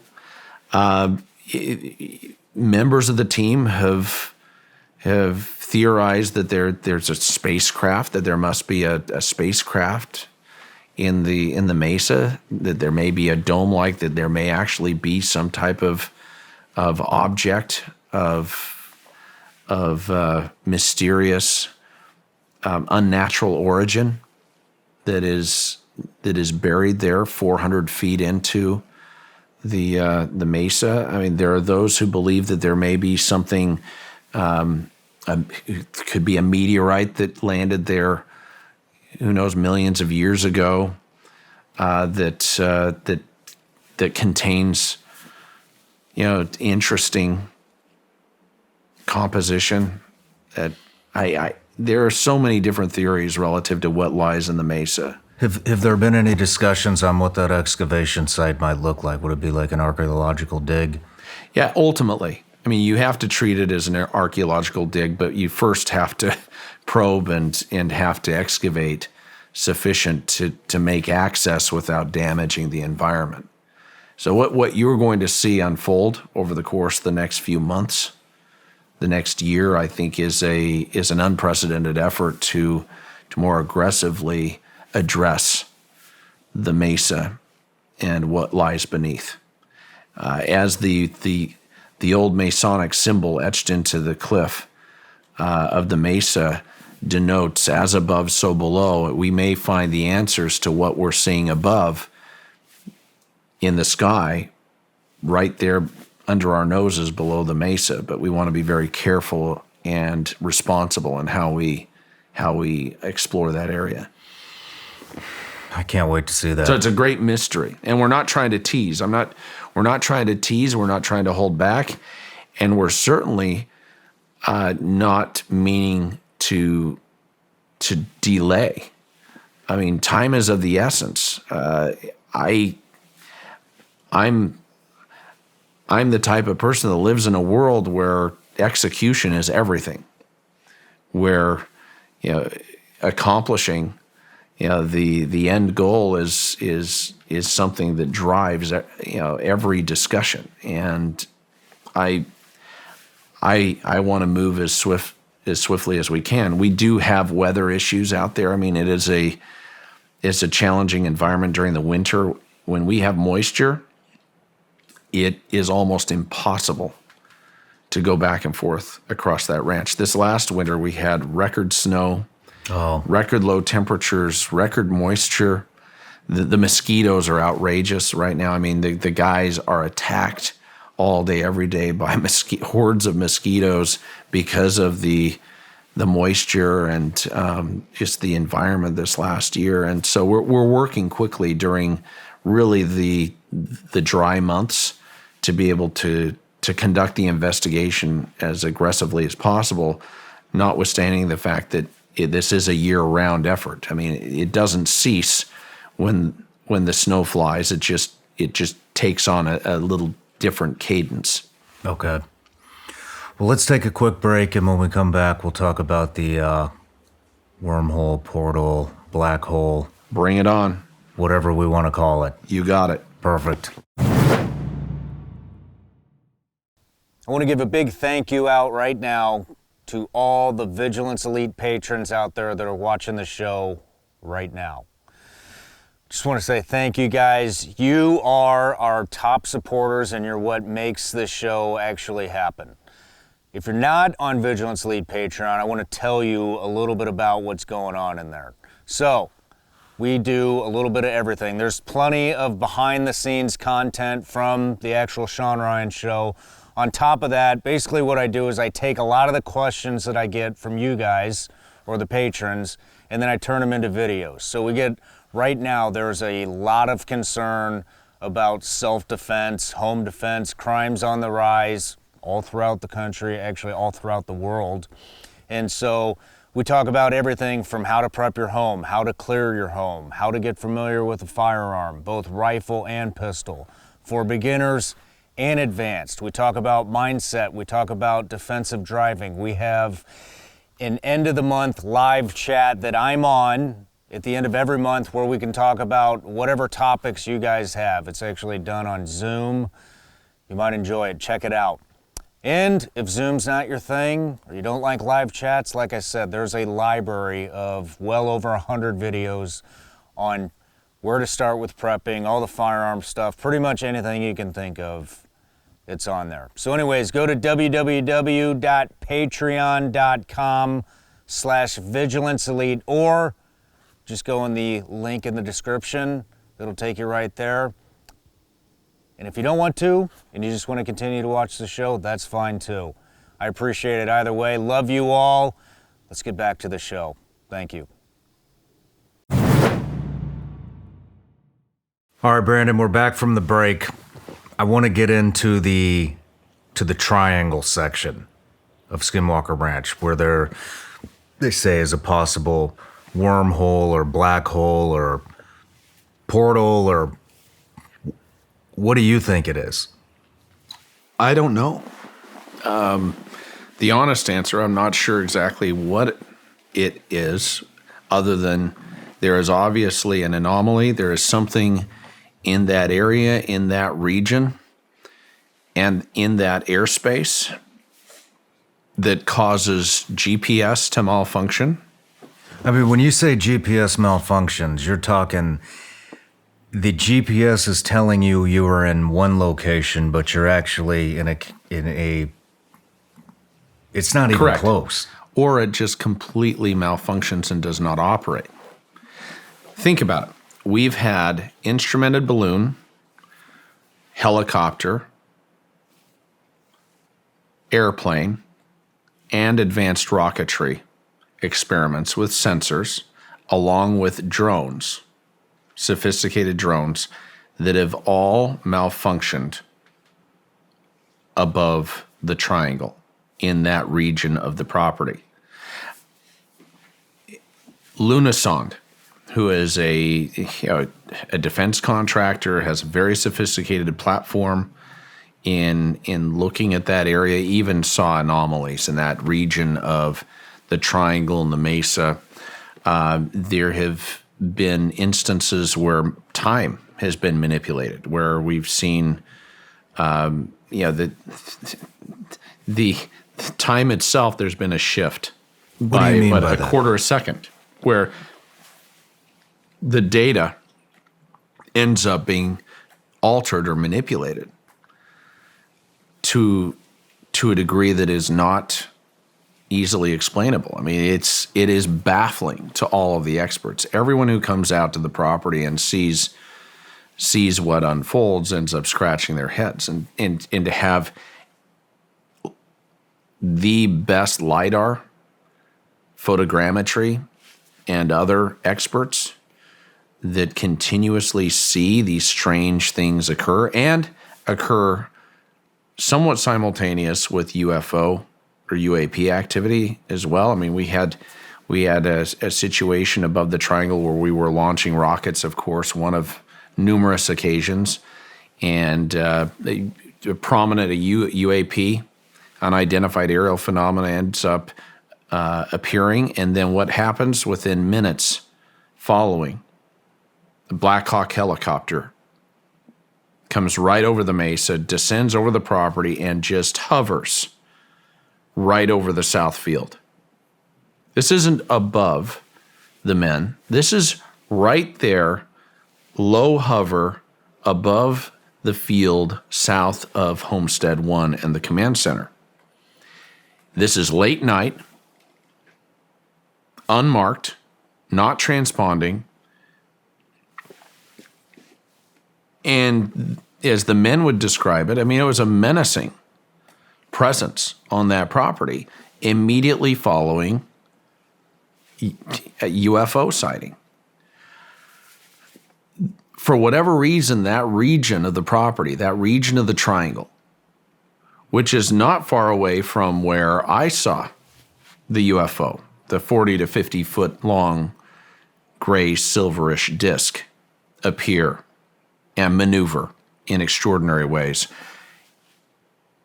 seems to be a hot spot, seems to be a center of gravity for activity within an expanse of property that is hosting a diversity of incidents and activities. So that's what I think drives a lot of our investigation and a lot of the experimental activity. It's the data that we continue to gather from the triangle, from the homesteads, from the mesa, that is driving us forward. How would you? So there's been a number of events that have happened through your guys' experiments within the triangle, and it sounds like the triangle, well, it's an actual triangle on the ground, and then it seems to be some type of an invisible force field, maybe I would call it. No, that region of the property, I mean, you see kind of this triangular formation, or really the triangular roadway system that kind of comes together at that point. But it does seem to be a focal point there along the Mesa Plateau, and it is a central point as you look at the ranch relative to the, where the command center and Homestead 1 is in relation to the homesteads out on the far west side of the property.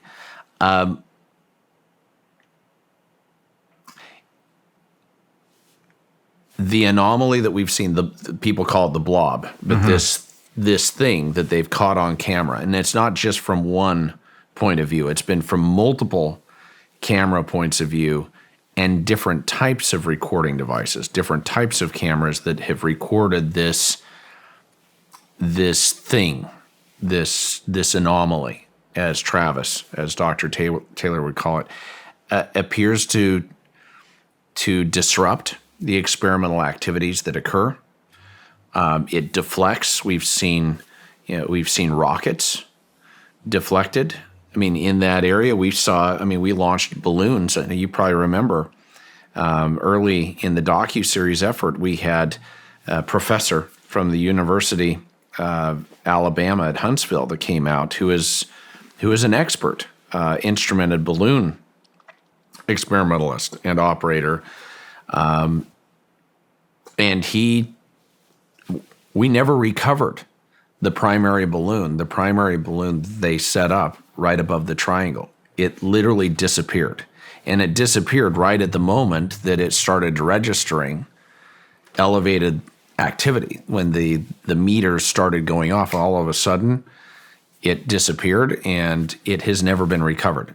And we've searched. I mean, we've conducted exhaustive searches of the area, looked at all of the surrounding property, via the helicopter, even on the ground, and have never found a trace of where that balloon could have ended up. And Wow, I didn't realize that you guys never found it. No. It seems to be that it just disappeared. from 31 feet to 300 feet seems to be the. Yeah, and it's transient.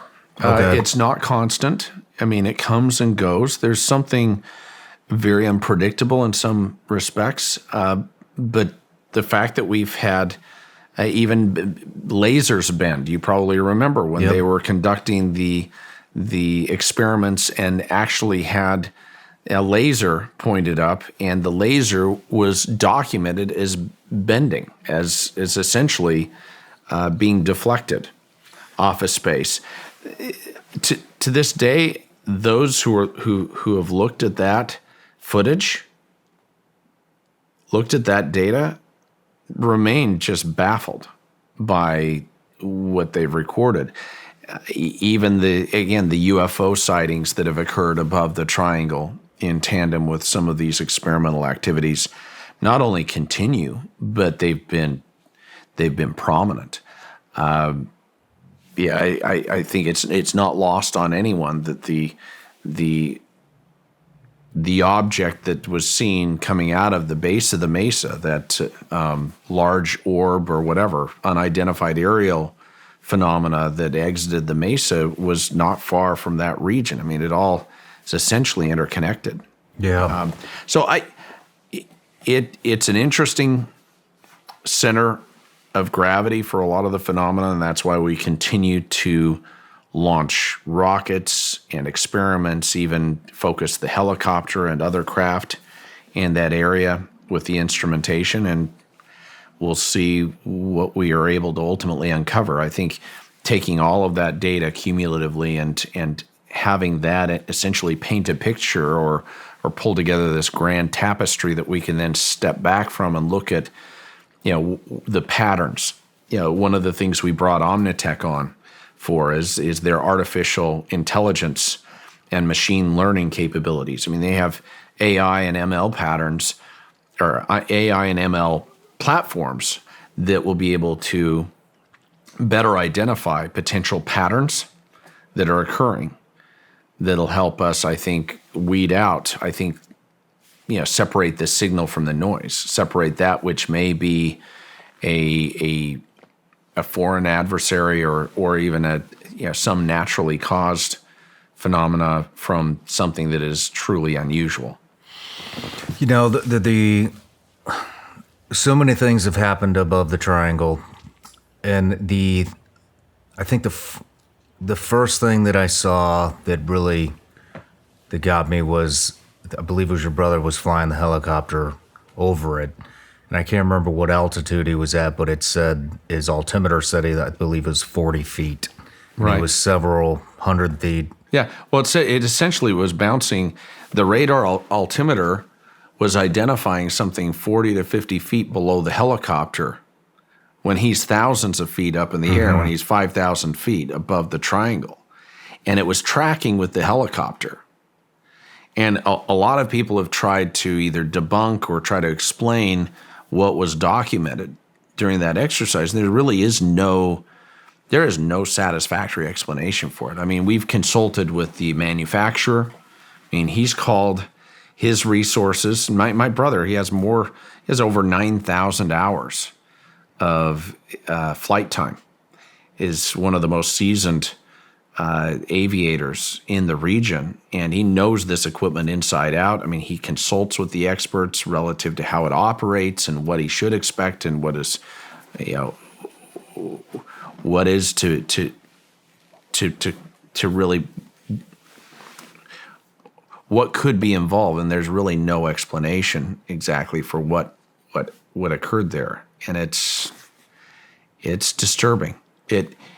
Well, after that flight, Cameron was really hesitant as to whether he wanted to come back on the property again. Really? Because it's just the danger associated with the instruments, with the fact that there's something up in the air tracking with the helicopter that is unseen. Well, and we saw, most recently, the high-speed camera operator captured a big silver, looked like a metallic object, but some type of silver spherical object that was tracking behind the helicopter with one of the more recent exercises being conducted. And a lot of people say, oh, well, they were applying a filter, because there was a filter applied in order to bring out some of the features of that a little bit more prominently. But it doesn't negate the fact that it was there. I mean, I've seen unfiltered, footage of that, and there is definitely an object. There's a round spherical object that is tracking with the helicopter during that exercise. And this is not a drone.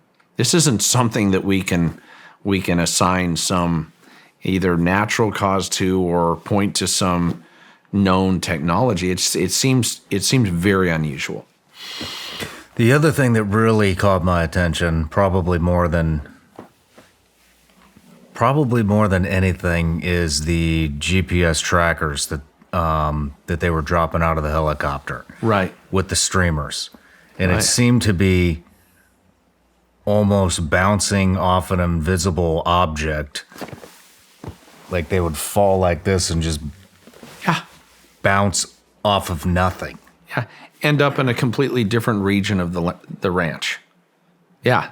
And they're being deflected off of something. And that speaks to the fact that we believe that there is some anomaly. There is some irregular, whether it be an object or field or something that we truly can't explain, but is real, that has a tangible impact on the experiments, whether it be the rockets, whether it be the sensors, the GPS, the bottle drop experiment, for example.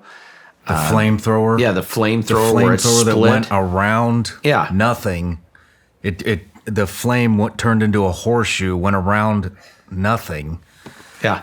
I mean, it's the rockets, the laser beams, the LiDAR. Yeah, how do you explain that? The helicopter being pushed around. Yeah. The plane.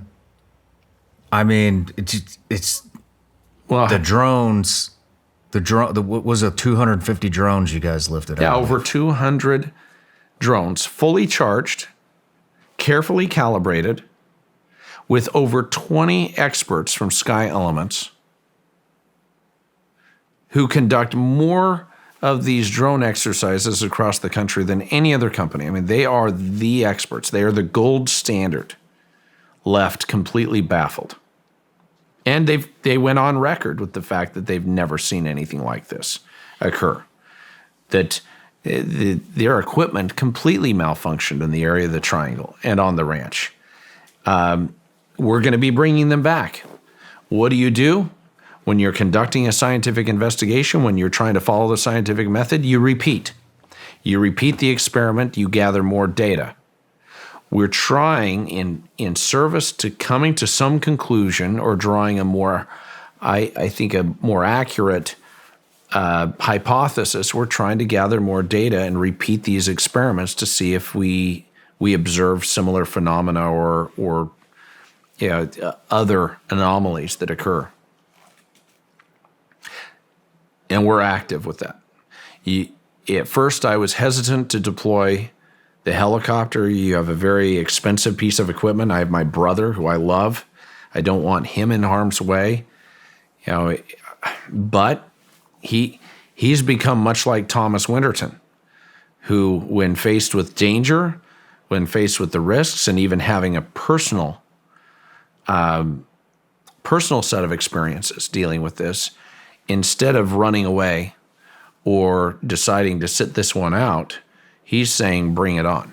He's saying, this is discovery.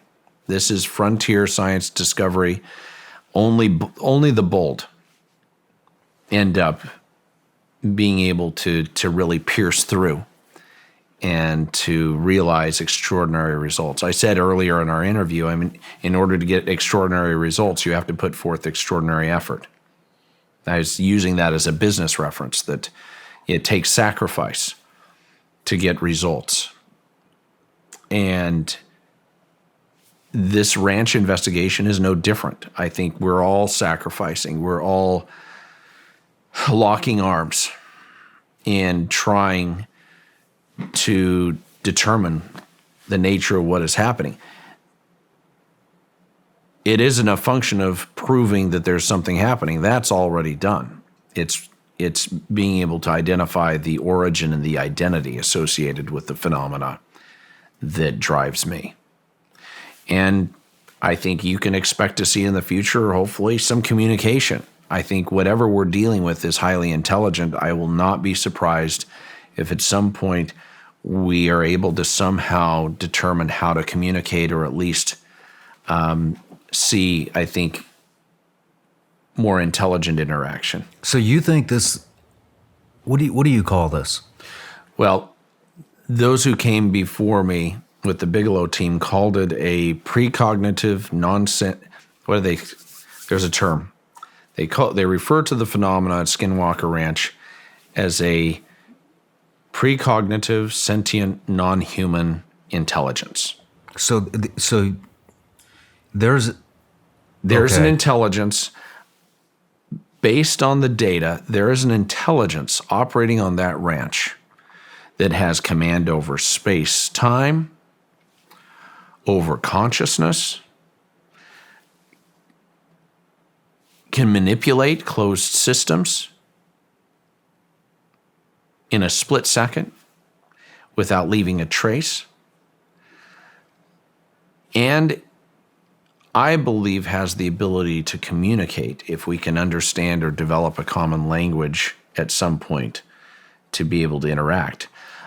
Eric Bard, in particular, has had communication with at least one of these entities involved with manipulating the systems that has command over the technology and the platforms, and has expounded on that a little bit.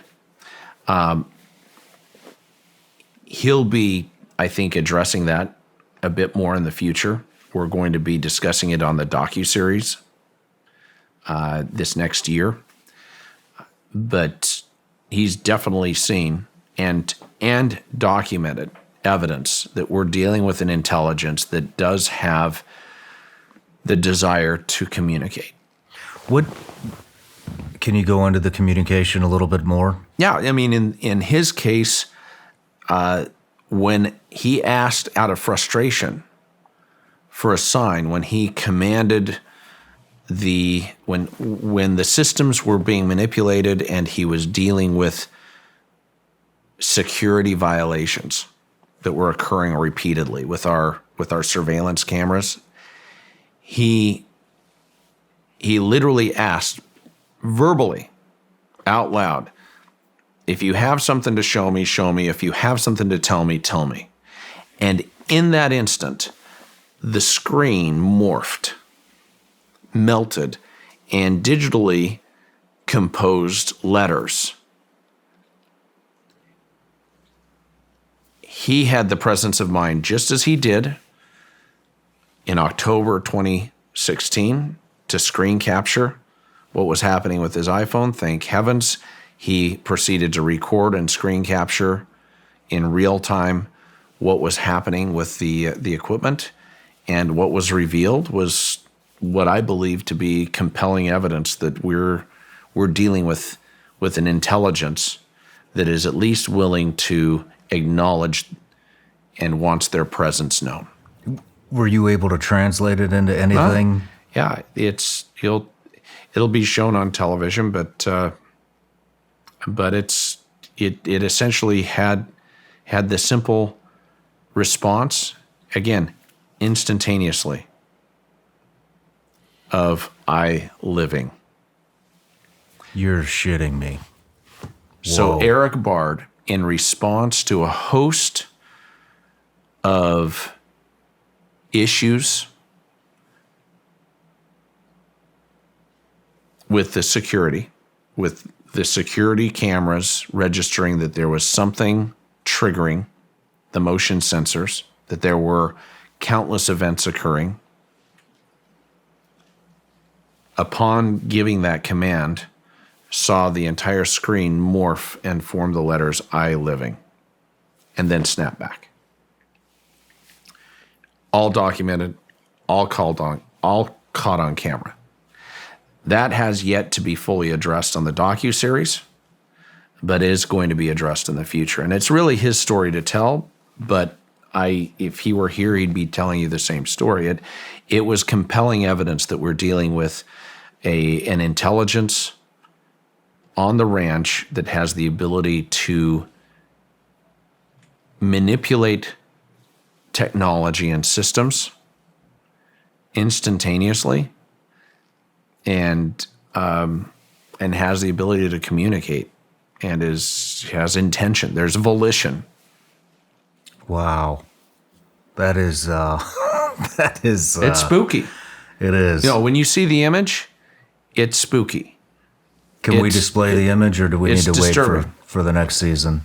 No, I think I'll give you the image. You can show it, but I think that the greater story and the context and all the circumstances will be unfolded, and the related documentation. But I'd be happy to share it. In fact, if you want to show it on the screen right now, I would love to. You're welcome to put it up. But it is a compelling image and evidence of technology, manipulation, and intelligence that transcends anything that had been documented before that time at Skinwalker Ranch. That is definitely spooky.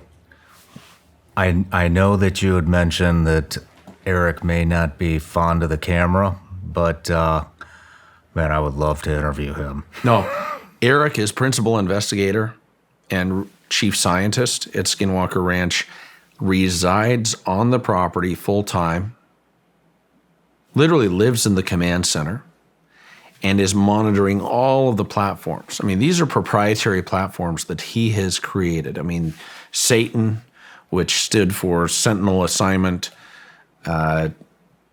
Telemetry, something node. I've got to pull up it's been a while. And by the way, there's nothing insidious, there's nothing dark. It was just a funny acronym that he pulled out of the air that actually matched up with the proper description of the platform. He named the part of the surveillance platform that is capturing the events, Eve, event, viewer, something extraction.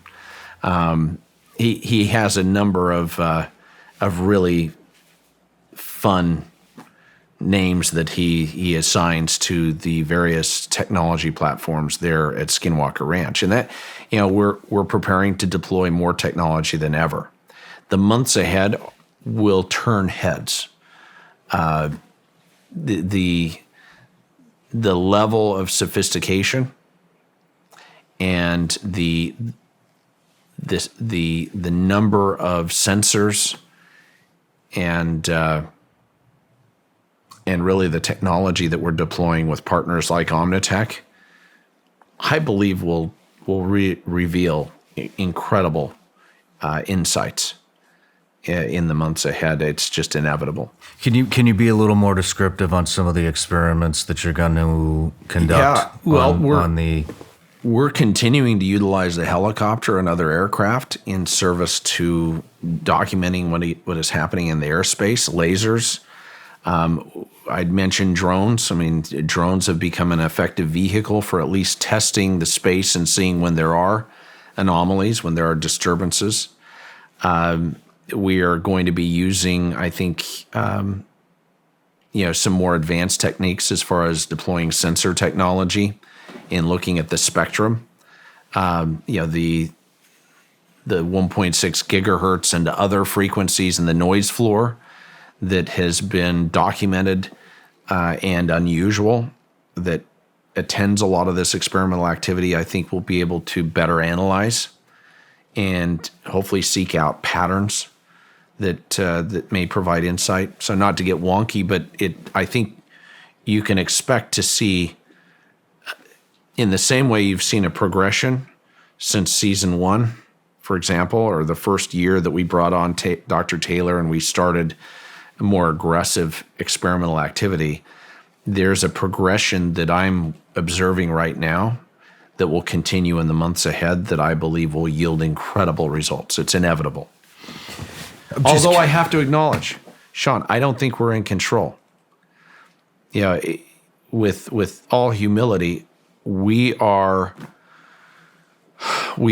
not in control. Whatever we are dealing with, whatever we are interacting with at Skinwalker Ranch appears to be several steps ahead of us and has such advanced capabilities that it's important that we address it with humility and reverence. I think a lot of this is being revealed because it wants to be revealed. And I know that may sound hokey, but I believe that certain things are probably being manifest and shown to us as a result of our stewardship and working to sincerely engage the phenomena. I'm just curious. I have an idea. Bring it up. So I'm going to throw it out there. Have you guys used water at all? Have you seen the, I'm sorry, I forget the name, but the phenomena above the triangle? Have you seen it rain, snow? Have you tried to put water on it to see if you can maybe get some type of a shape to be revealed? No, I think that's a great idea. I think using smoke, using other approaches. I mean, we're trying everything. I mean, when you saw a flamethrower being employed, you know that we're trying to think outside of the box. But I think that's a great idea. I think using water is going to be probably an important approach. I like it. Anything right now, whatever we have to do to understand the anomaly above this triangle and above the ranch, and whatever we can do to, in a responsible way, engage the phenomena and understand what is happening, I'm all for it. I would love to see that. But yeah, it's going to be fun. I can't wait. It's an exciting process. Sometimes frustrating. I mean, there are days, sometimes weeks, where it seems like nothing is happening. There are experiments that are conducted, elaborate experiments, that at first glance seem to yield nothing of interest. And then upon further review, interesting things are identified and brought out of the data. I think it's important for all of us to realize that our senses, what we see with our eyes, what we hear, we're only taking in a very small percentage of the overall spectrum of activity that is happening around us. And I think using the right type of analysis, equipment to analyze the environment and increasing those capabilities will be more important in the future. It's kind of like you have to have the right lens to see this through. And we may be applying the wrong type of lens. There may be an approach that will suddenly reveal everything on the ranch, or at least make it more clear. Peel back the curtain so we can see who the Wizard of Oz really is. And I'm prepared for the truth. I don't really care who or what it is. I just want to understand the nature of it and what we are dealing with. I can handle the truth, even if it's a foreign adversary. Let's say, for example, let's speculate that this is some foreign adversary, that it's another country that is somehow using the basin and this area as a testing ground, and they're testing all sorts of advanced technologies, in service to warfare in the future, whatever. Identifying who those actors are and how they're using that technology and how it works. Tell me that that's not important. I mean, from a national security standpoint, what we're doing out there is extremely important. Yeah.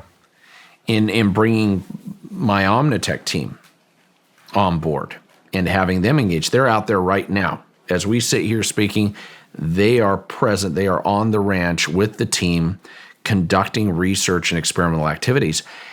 They've said, look, if this ends up being another country that is somehow deploying these kind of technologies that can manipulate GPS on command, that can literally manipulate closed systems in this fashion and create all of these type of effects and anomalies, then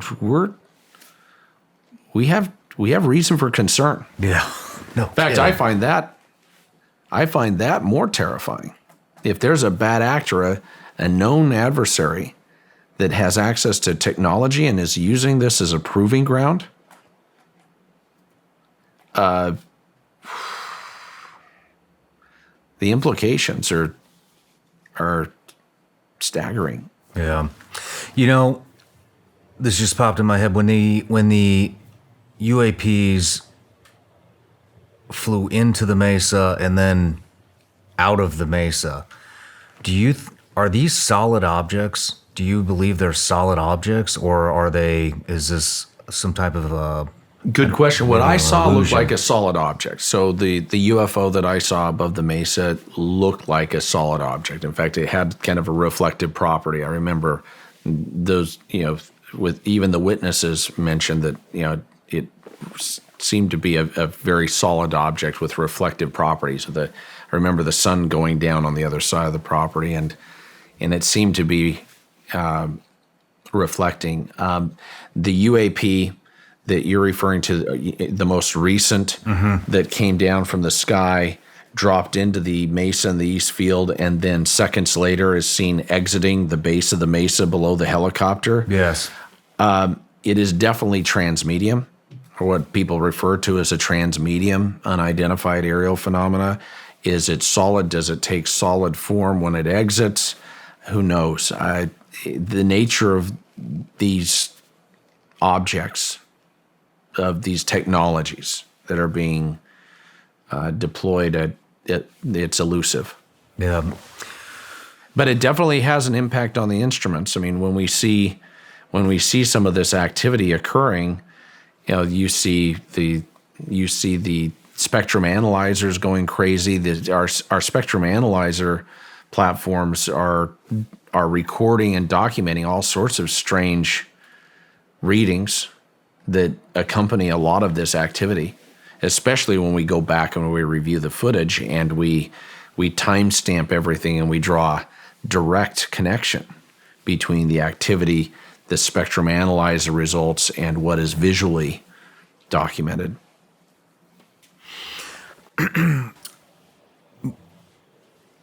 I think we've covered just about everything. There's one more thing I want to cover. We had a discussion last night about faith, and I shared my journey with you and you had mentioned that I believe I asked you how this has affected your faith, and you had mentioned that since you have owned the ranch, it has actually strengthened your faith. Yeah, shockingly. How is... I'm not familiar with the Church of Latter-day Saints. I did a little bit of research, and it sounds like... How do I describe this? It sounds like the earth is not the center of the universe, and you don't believe that we are the only beings in the universe. Correct. Shawn, I was raised to believe that there are worlds without number, that we're not alone in the universe. Mormon theology speaks to the fact that we're not alone in the universe, that we're part of a divinely constructed, intelligently designed reality, that there's a higher power, that the nature of reality and really our place in the universe is much more complex than we can even comprehend at this stage of our evolution. What I have seen at Skinwalker Ranch, what we are documenting,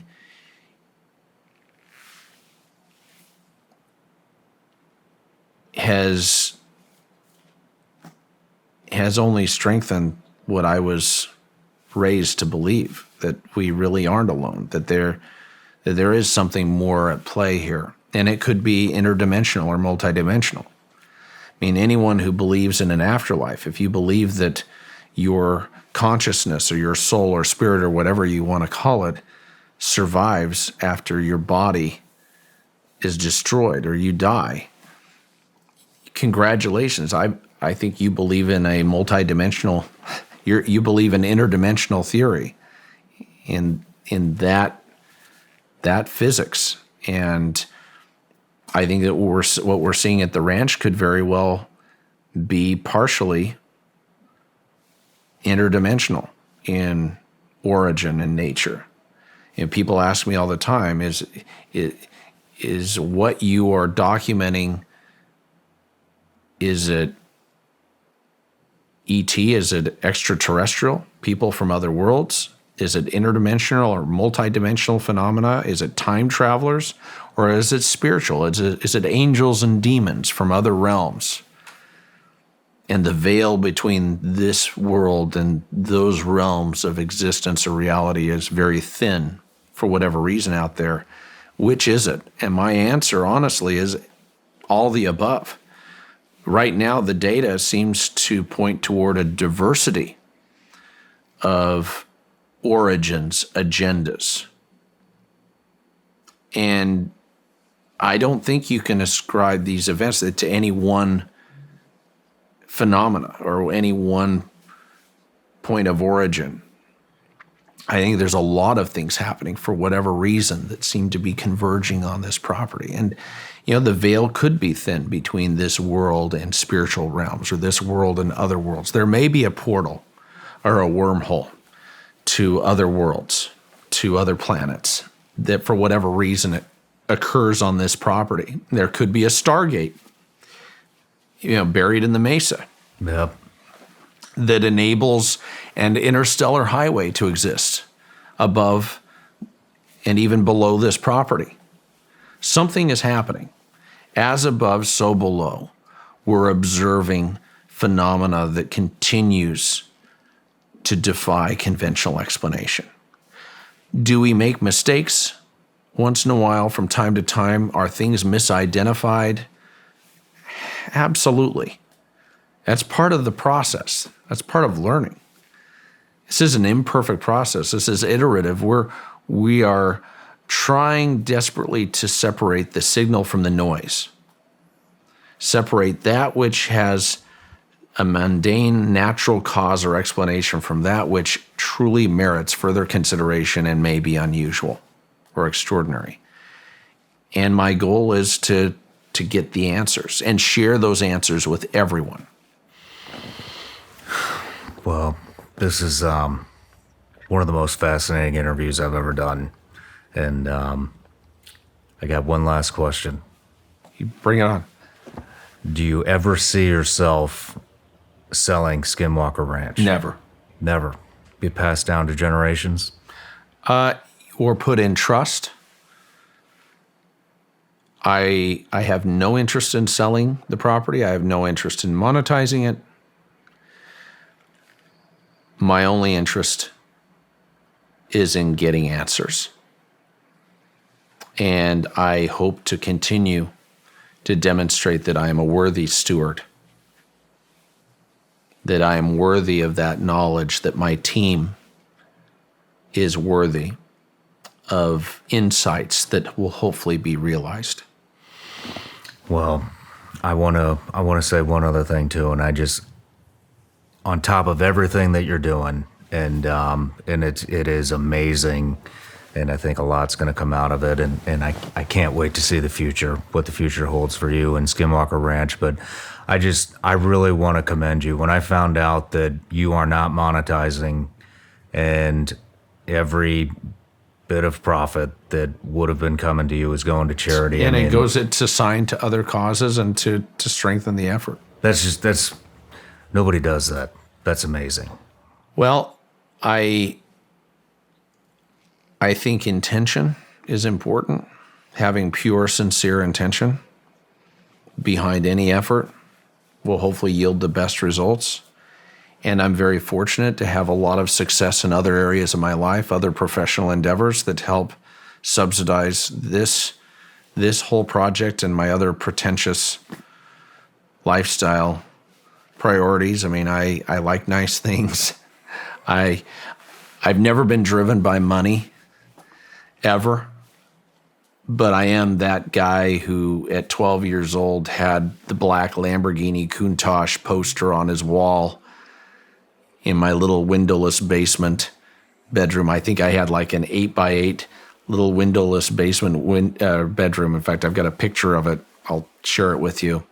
And on that wall is a black Lamborghini Countach that I just loved. And I have my drum set and my keyboards and my ninja sword and my Dungeons and Dragons books and friends gathered, dreamers that are all trying to make sense of this world, and I'm still that kid at heart, and I'm hoping that, you know, in the same way that I wasn't trying to employ any calculus or had any weird, you know, agenda other than just doing cool stuff. I hope that the years ahead for me and for all of those around me are exciting, are insight rendering. I'd like to invite you to the ranch. Shawn Ryan, you are a seeker of truth. You have a very unique megaphone. In the spirit of transparency and collaborating with like-minded individuals with integrity, I welcome you to the ranch and would love to bring you out for a full briefing. You can be the judge in meeting with the team, looking at the data, and you may have some insights. It's not that you don't have experience, battlefield experience. You have, I believe, probably some special insights to render that could help us with respect to engaging the phenomena. So I look forward in the future to welcoming you out. I mean that sincerely. You have my commitment if you're interested. It would be my honor. Thank you. And look forward to having you meet the team and having you tell the general public, with no strings attached, what you see and what you were able to witness. Wow. I will definitely be out there. So thank you. Look forward to it. Thank you for fighting the good fight. Thank you for being a true patriot, and know that you have brothers in arms out there in the basin that are seeking truth, and look forward to championing these efforts to the next level. Well, thank you for everything you're doing, and thank you for being here today. It's been a real honor. You And bet. I can't wait to see what comes. Onward. Thank you, Brett.